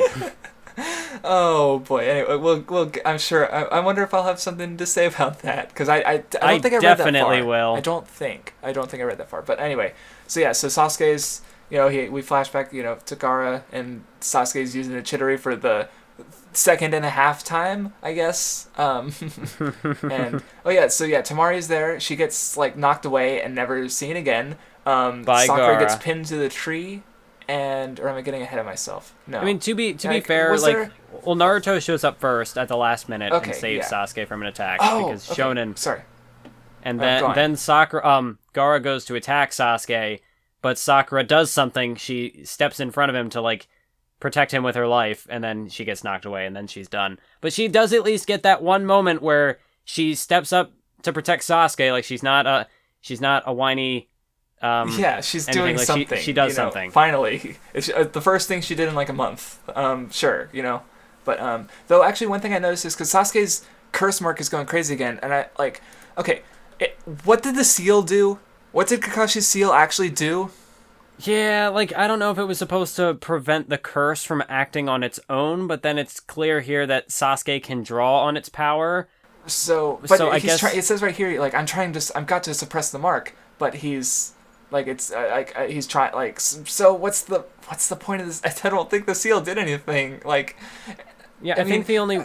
Because I know, I remember when Kakashi first sealed it, like, he first used it, he said the seal will waver based on... like your faith in yourself or your faith in like your own strength. So when Sasuke's like, well, I need more power, so I guess he relies on the curse mark, and that's how it breaks through. And then once it's broken through, he doesn't have that assistance. But at the same time, this is the second seal that Kishimoto's put in the series. Well, third if you count the one that keeps Naruto, or the nine-tailed fox in Naruto's belly. But this is the second one that is also kind of useless. The five-pronged seal is mostly to show off Orochimaru and Jiraiya, and this one, like, the moment that the cursed seal becomes relevant, it's the seal on the cursed seal stops being relevant, so it's like, sure. There really is no point to it, other than, like, oh, they tried to do something about this curse mark, because otherwise you could not have the seal and just say, well, the curse mark isn't going to affect you unless you waver, like you're... they could have done exactly the same thing, just without Kakashi's trying to stop it and it failing, Like, I guess, like you said, the point is that Sasuke is purposely drawing on the cursed seal. Like, that's the idea there, But, it's still not that, which, again, it doesn't really work, because, he's not the one who ends up beating Gaara. But, so... Though I guess one thing that I noticed about the cursed seal, because he's like perfectly normal with the cursed seal, and one thing that I was worried about was back when it first happened when he was breaking Zaku, or when he was attacking Zaku, I was worried, because he goes so, like, dark, and he's like, I'm enjoying statistically beating. I was worried that it would be like mind control, where...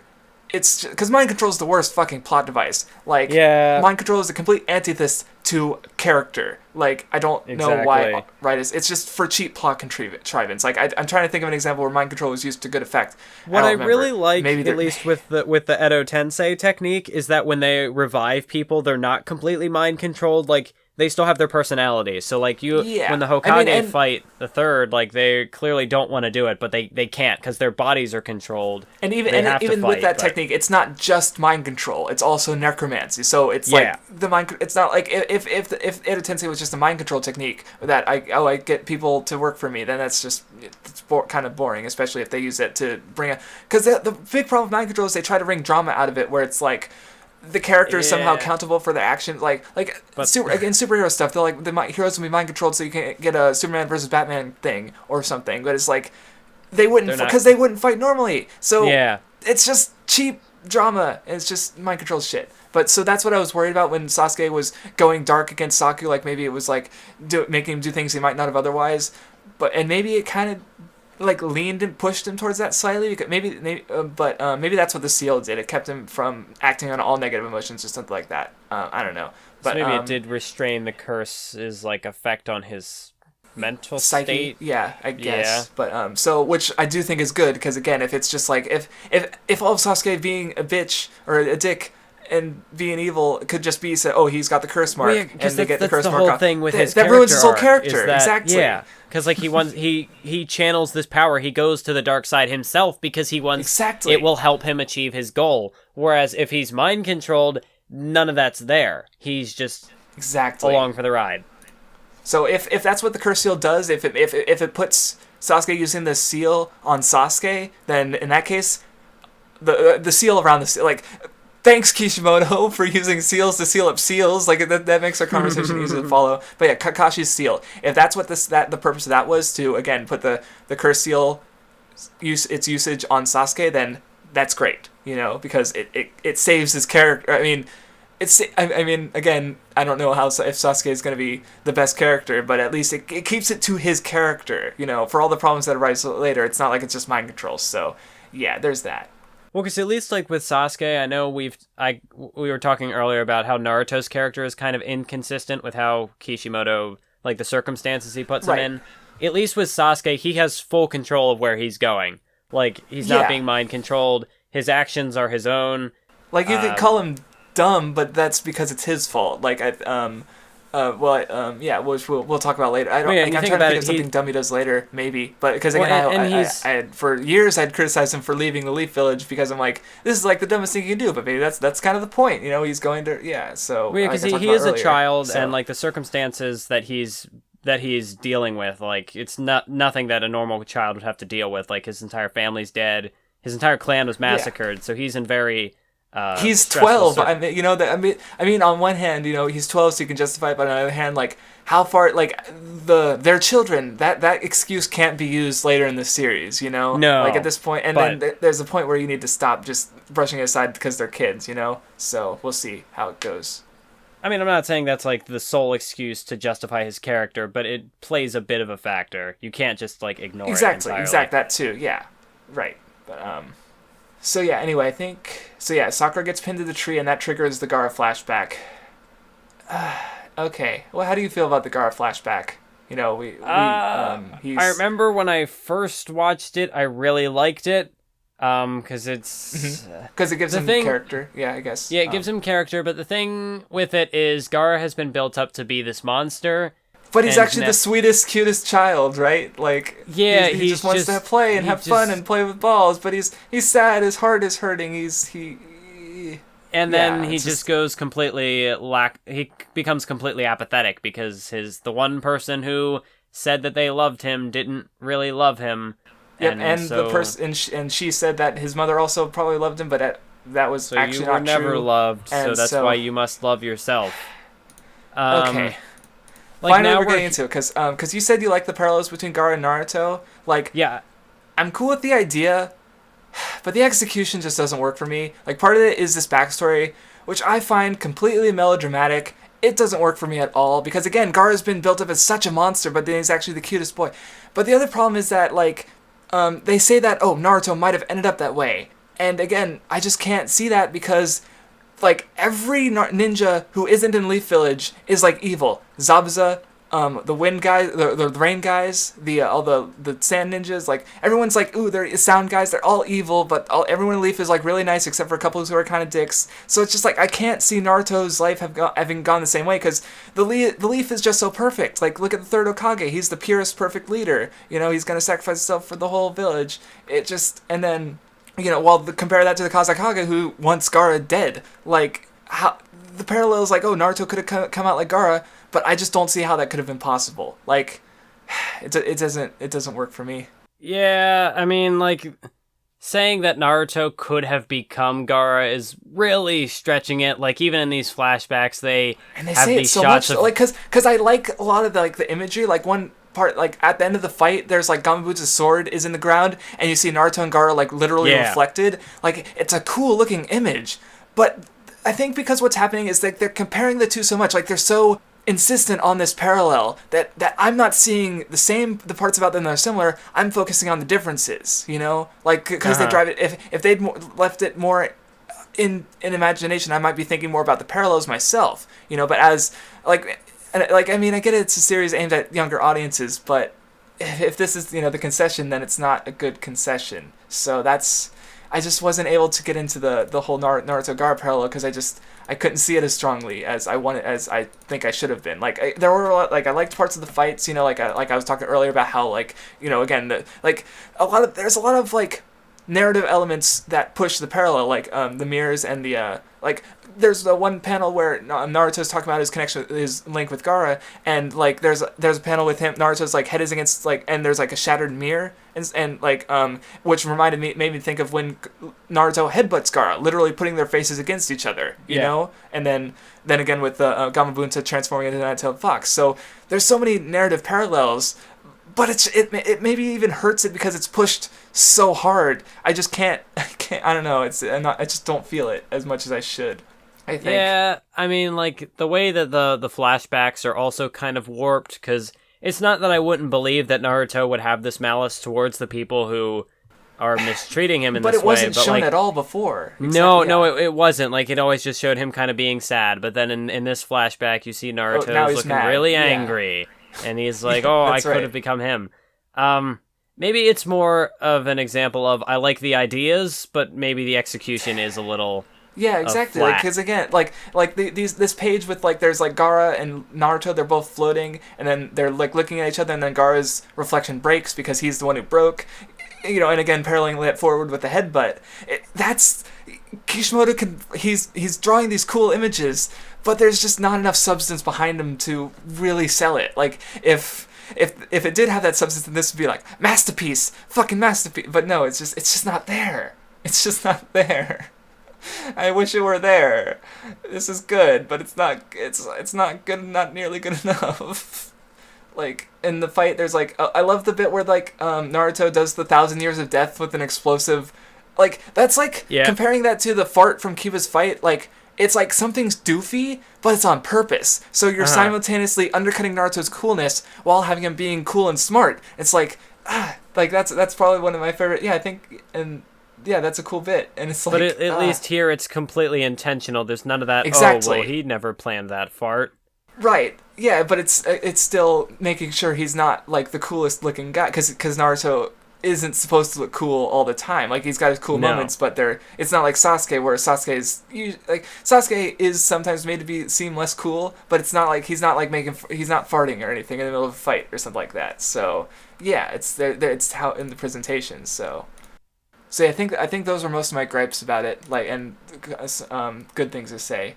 Yeah, because now that you covered all that, I know I like this fight, but this was kind of what I was thinking of earlier when I talked about the fights are starting to get more bombastic.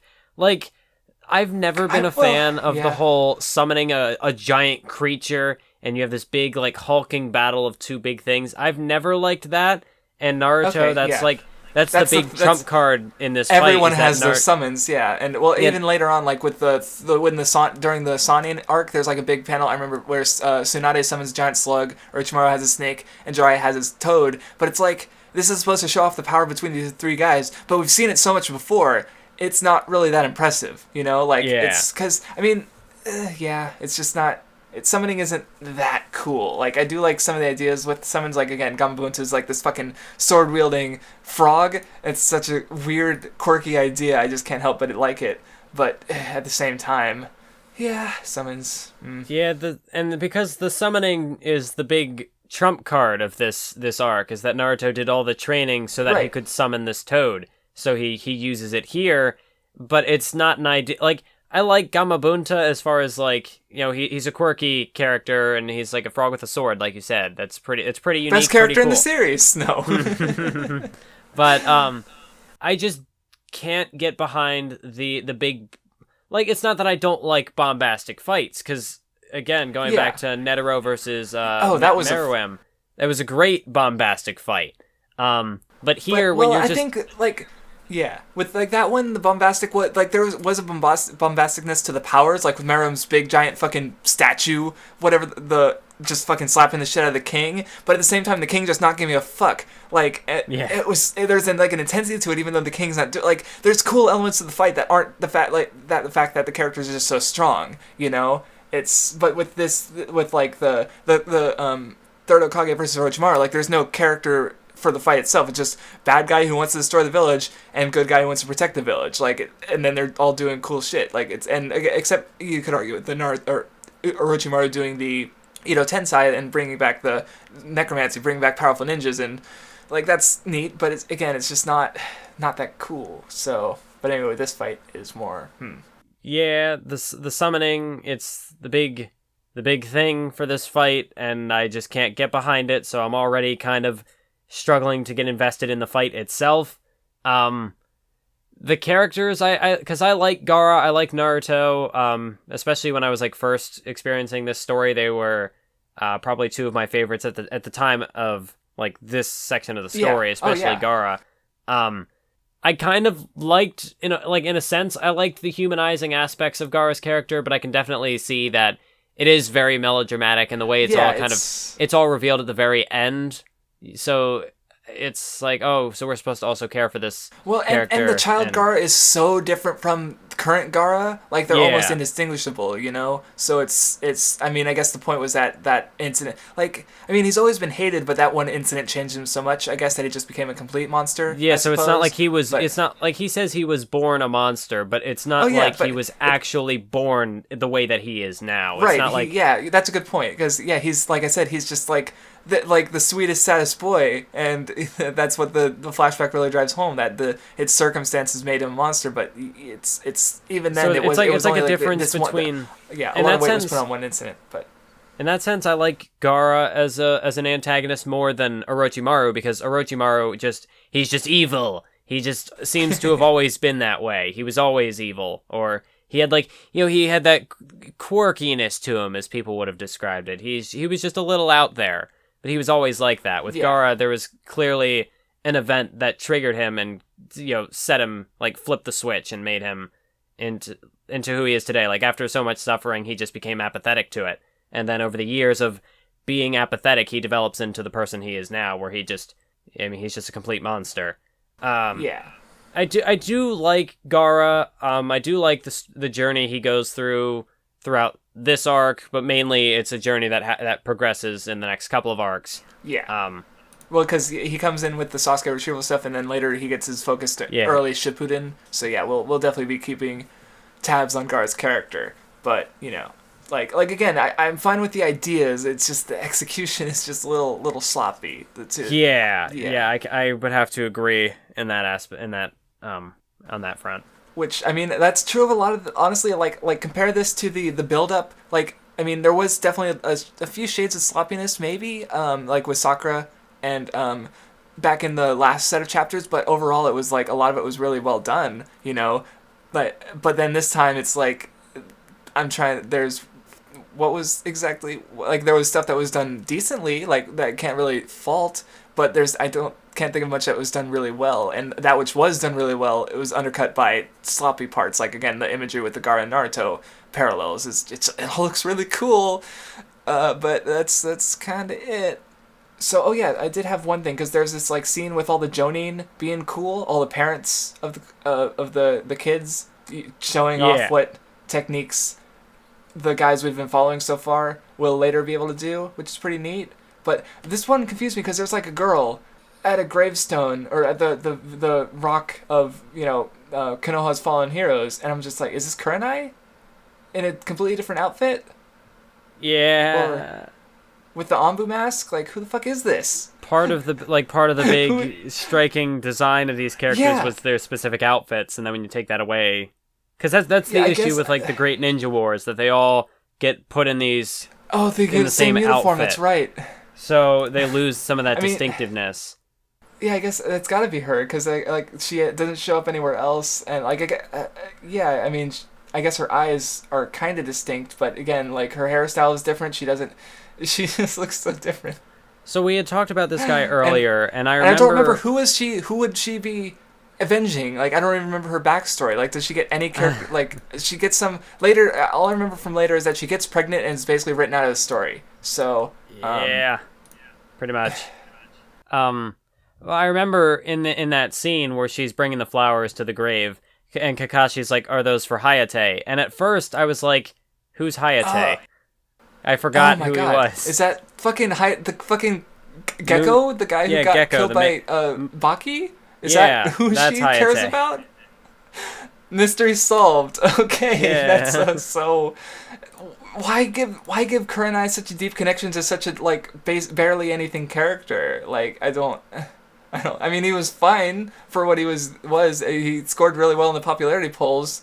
But like, I mean, Kurenai is supposed to, like, because Asuma gets a lot of focus later with the Shikamaru stuff in Shippuden.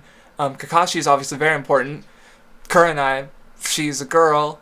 She likes the guy. Like, okay, and going back to what I was complaining about last time is where all the girls have a guy they like. And look, and Kurenai was like, okay, Kurenai doesn't have a guy she likes, but here she is placed as a junior under Asuma and Kakashi, and now she has a guy she likes. Yeah. Kind of. I mean, it doesn't, like, again, he didn't say Hayate at this time, but he's obviously got it in mind, so it's like, so now, the only girl without a guy she likes is Anko now. And well, I don't know if that was necessarily, like, I forget who, for some reason I got it in my head that, like, when she's pregnant later, like, I thought that was with Asuma, but I could have been wrong. I thought it was with Asuma too. Wait, well, it has to be.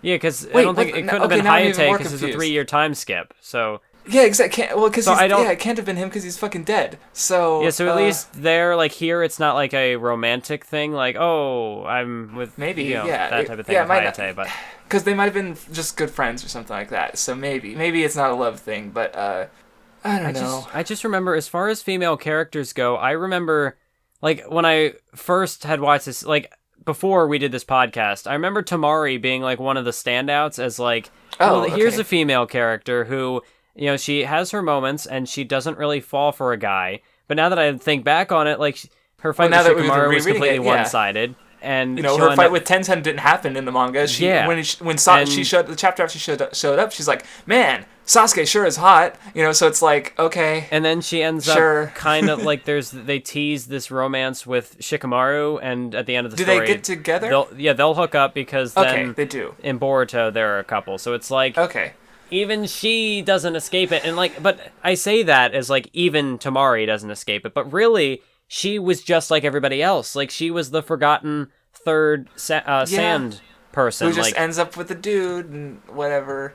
Because even though she gets more, I guess at least she gets showcased earlier than Kankuro, but like his fight with Shino, like at least Kankuro seems like he puts up a fight. Like he does take out Shino with the poison gas. Yeah. But like his Temari fight was one of the better ones in Sark, so Temari's completely outclassed. That's so something. She just doesn't. Though speaking of the female characters, because I just realized, because they show off the Shika Ino Cho trio, but older, the original, and like the old, like Ino's dad is her, like, so they just like they're showing a cool Jonin do something cool, but it's a guy, so it's like there's no girl doing anything cool here. Oh no, actually, I take it back. There's Kiva's mom. I take it back. There's that, but she's not doing anything. She's just got a cool fucking dog. Yeah, she's just kind of posing. That's really. Kuramaru, but they don't do anything. They're just looking, and she basically looks like Kiva, which is kind of funny. But so the hunt for a strong female character continues. Yeah, looking for the hidden gem in this series. We'll find it one day. I mean, Tsunade is a thing, but oh no! Yeah. So there's gonna be a Tsunade rant coming. Oh boy, I'm excited. Now we got a Sakura rant and a Tsunade rant. I'm excited. Oh man, this is gonna be good. All right, so anyway, we show all the cool stuff happens. Orochimaru and the third Hokage finally like finish their shit, and there's a big parallel panel, but like half of it we stopped caring about ages ago, and the other half is at least better. You know, especially like if this was coming out weekly, because like this would have been a couple of weeks, at least like a month since. You're right. Yeah. So it's like, what was happening with them again? Let me go back and read a couple chapters. What is the third Hokage doing again? Oh, and with the anime, it would have been even worse, or just as bad, at least, you know. Like, at least there would have been cutbacks to them, but they weren't doing anything. They were just struggling. Oh, man. Like, maybe this fight will end soon. So, yeah, I think we're about done, because, like, the sound for escape and the fight the fight peters out with Gaara and Naruto, and, like, I do like Naruto, like, Naruto's got, like, after, when he's, like, feeling sad for Gaara, like Gaara, you know, and shows Gaara being the first one to show Gaara humanity. You know, he's like, you know, that was sold. You know, Naruto's expression of him being like really sad. That's a good, a good expression. It's like tugs at the heartstrings a little bit. You know, so for all the faults I find between the parallel, like this is this is a moment that's beyond the parallel. Honestly, like it's Naruto. Naruto saw the parallel and chose. You know, he saw that difference that he had people he cared about, so he decided to be the one to extend the hand to Gaara. You know, that's a good moment. You know, that's yes. Yeah. But what was really So weird, cool. I feel like kind of undercuts that, is that Oh no. like they show that sad face from Naruto, like he's feeling sorrow for Gaara, and then immediately after that, because he's like, I don't want you to hurt my friends, so if I have to, then you get this really sinister face, and he's like, I'll kill you. You're and it's right. like, wait, hang on, are you extending the hand here or not? Like, I get it, you want to protect your friends. A little. Yeah, it was a little too much. Like, I think if there was like a little bit of like it's a pretty intimidating face. Like there could have been like maybe tears welling up or something just to show like remorse that he would have to go that far, but like if he had to he would. But there wasn't. It was just a sinister face. I mean, because the tears would have shown that it's not like out of he wouldn't be killing Gaara out of hate or necessarily, because again, hate is something he wants Gaara to not do. So if you showing like with tears, it would be more like he would be forced to do that. Yeah, you know, like so something like that. That's really a good point. It kind of keeps building to that idea of like life as a ninja is tragic, and sometimes you have to make sacrifices you don't want to make. You have to do things you don't want to do, and that could have kind of helped with that. I mean, just I guess in a visual sense. Yeah, something like that. But so yeah. Anyway, the arc's basically done. You know, the funeral. We get a little tease. I was like, ooh, you know, with Itachi and Kasami showing up, because they're some tough guys. You know, they get their little cameo. We got one of my favorite moments in the entire series coming up. This time for real. What was that? What moment? I didn't hear that. Oh, well, I'm not going to say the moment yet because we haven't gotten to it yet. But this one is legitimately one of my favorite moments in the whole series. That's what I was asking, how you felt about the moment. But yeah. Yeah, it's not like in the maybe a top 10, top 20. No, this is like up there, like maybe in three best moments. It's like way up there. Hopefully it stays there. Because what if we go through it again and we're like, well, that was dog shit. Like, let's hope that doesn't happen. I've looked ahead at it a little bit. Okay. I don't think that's gonna happen, but we'll see. That's part of the adventure. I'll prove you wrong. No, I want to enjoy Naruto. Kishimoto's just making it difficult. I mean, I don't hate reading it. Like, reading it is not a slog. Like, I read through the whole 5 volumes or so we're discussing in a day, like, no problem. Like, I don't have a problem reading Naruto. You know, I just wish it could be better. You know, it's like, it's not bad at this point. Like, it's not yet. It just needs a bit more to be good and really great. It could, because it's like you see the signs, like it could have been more than it was, but Kishimoto he's not good at backstories. I think right now that's like one of my biggest criticisms against him. Like the flashback with Gaara, not that good. You know, he has this whole backstory for Naruto. He doesn't follow up in it at all. You know, Sasuke is the only one who's like been fine, but he also hasn't gone into super detail about Sasuke's backstory at this point. You know, and even then, like. When he does, like, he does with Itachi, and then it's like, oh, but Itachi wasn't the only one who killed Ichiyasu, it was also Obito. So he goes into, like, other details later that may or may not undercut it a bit, we'll find out. Yeah. But it's like, he clearly didn't have it all planned out, you know, so it's like... And the over-dramatic nature of the backstories, especially because, like, a lot of the characters have these really traumatic backstories, so after, like, enough time, they could really start to wear on you, if you're not a fan of that sort of thing. Because, like, in this arc alone, you have Neji's tragic backstory, which turns out being it's a misunderstanding, but, like, it's a tragic backstory, and Lee has this... I mean, okay, Lee's more grounded, so I won't say him. Lee's backstory was perfectly fine, you know? Because, it wasn't... like, he was sad because he couldn't do the thing. And no, it wasn't like a traumatic event. Like, oh, he was the victim of this super sad thing. It's not like where Neji has this curse, and... Gaara has this spirit. Yeah, Lee's probably the strongest backstory so far, but it's also really short and really simple, you know? So, I'm not sure if I could give a lot of praise to that. But you have characters who have, like, their entire clans are massacred, people who are under the suppression of this main branch of a clan, guy has a sand spirit possessing him.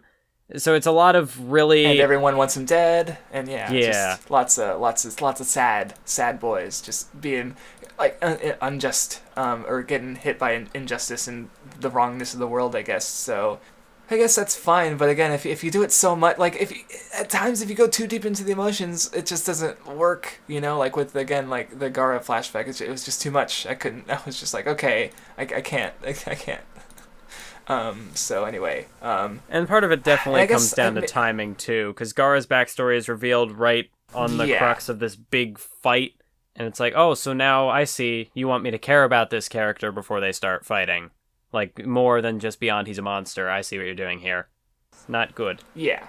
I'm not sure when a good time to reveal it would have been, but That's true, but I mean, like, you don't necessarily have to have an idea of how to redo it to acknowledge that it's not the best. yeah. Although it's not the So worst, anyway, you can do worse than this. I've Yes, seen that's it. true. Anyway, we get to the funeral, the third, he dead. Everyone's sad. Rest in peace. Okay, so like there's a bit of a moment with Irika, which is fine.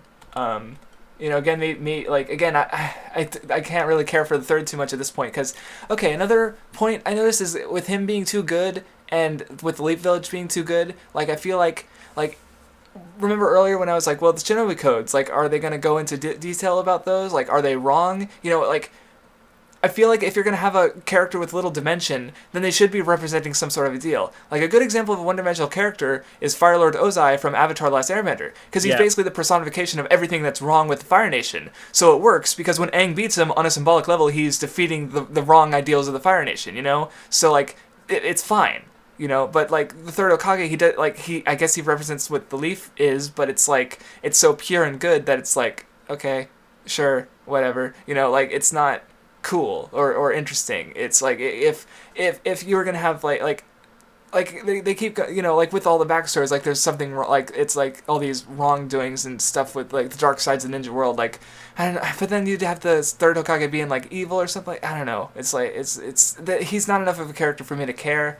And I'm not sure how they could have done it differently or better. But, I mean, they're not... Are they really driving the emotion? I guess they are kind of trying to drive some emotions here. But, I don't know. I didn't get sad. Just saying. No, neither did I. Yeah. But, though I guess one thing I did notice, because we were talking earlier about the bell test. Like, do all ninja do it? Or is it just Kakashi? And then it turns out we see Sarutobi doing it here with Jiraiya and Orochimaru and Tsunade. So, like... do all Jonin give the exact same test to all their Leaf Ninja? Or is it like a generational thing, being passed, like the third did it, so Jiraiya did it, so the fourth Hokage did it, so Kakashi did it, so, is that what's going on there? Maybe? Maybe. I don't know. Again, it's not really clear, but, I guess that's all I had to say about the third Hokage is dead. They look, Naruto's looking happy there at the end, and the Chunin Exams and the Sound Invasion are done. We're done. Yeah, and we also got a little bit of foreshadowing for maybe not the next immediate arc, but for a future arc, because you get the introduction of the Sound 4, so they don't really do much, but you get to see them, so clearly setting something up there. All right, so I mean, I don't know how much we're reading next time because we have like how many volumes do we have lined up? We have like 9 volumes lined up, give or take. That's almost 100 chapters lined up. We might have to split it up into 2. I don't know where that's going to be. I'm trying to think of what the next. We'll find out. We'll find out. And we went over 3 hours. So this time we I don't did know it. if it's gonna get any of it's gonna get cut. But I was thinking like, oh, this is probably gonna be shorter than last time. Yeah, we're gonna have less to say because we covered some of what we wanted to say about this arc already. Yeah. And oh boy, and then we did spend a while on comments though, like 20 or so minutes. So anyway, all right, so yeah, we are done with the Chunin Exams and the Sound Invasion. Next time, Sasuke Retrieval Part 1, Sasuke Retrieval the whole thing. Wait, I have no idea. Isn't the Itachi stuff? Was that a different arc? I don't. No, the Naruto Itachi Tsunade. We got to do the Sanin stuff. Oh shit! Okay, so maybe there's a bit more. You're right. Okay. So yeah, we'll be going into that too. We'll figure out how it's gonna get divided next time. Thanks for listening. See ya next time. Later.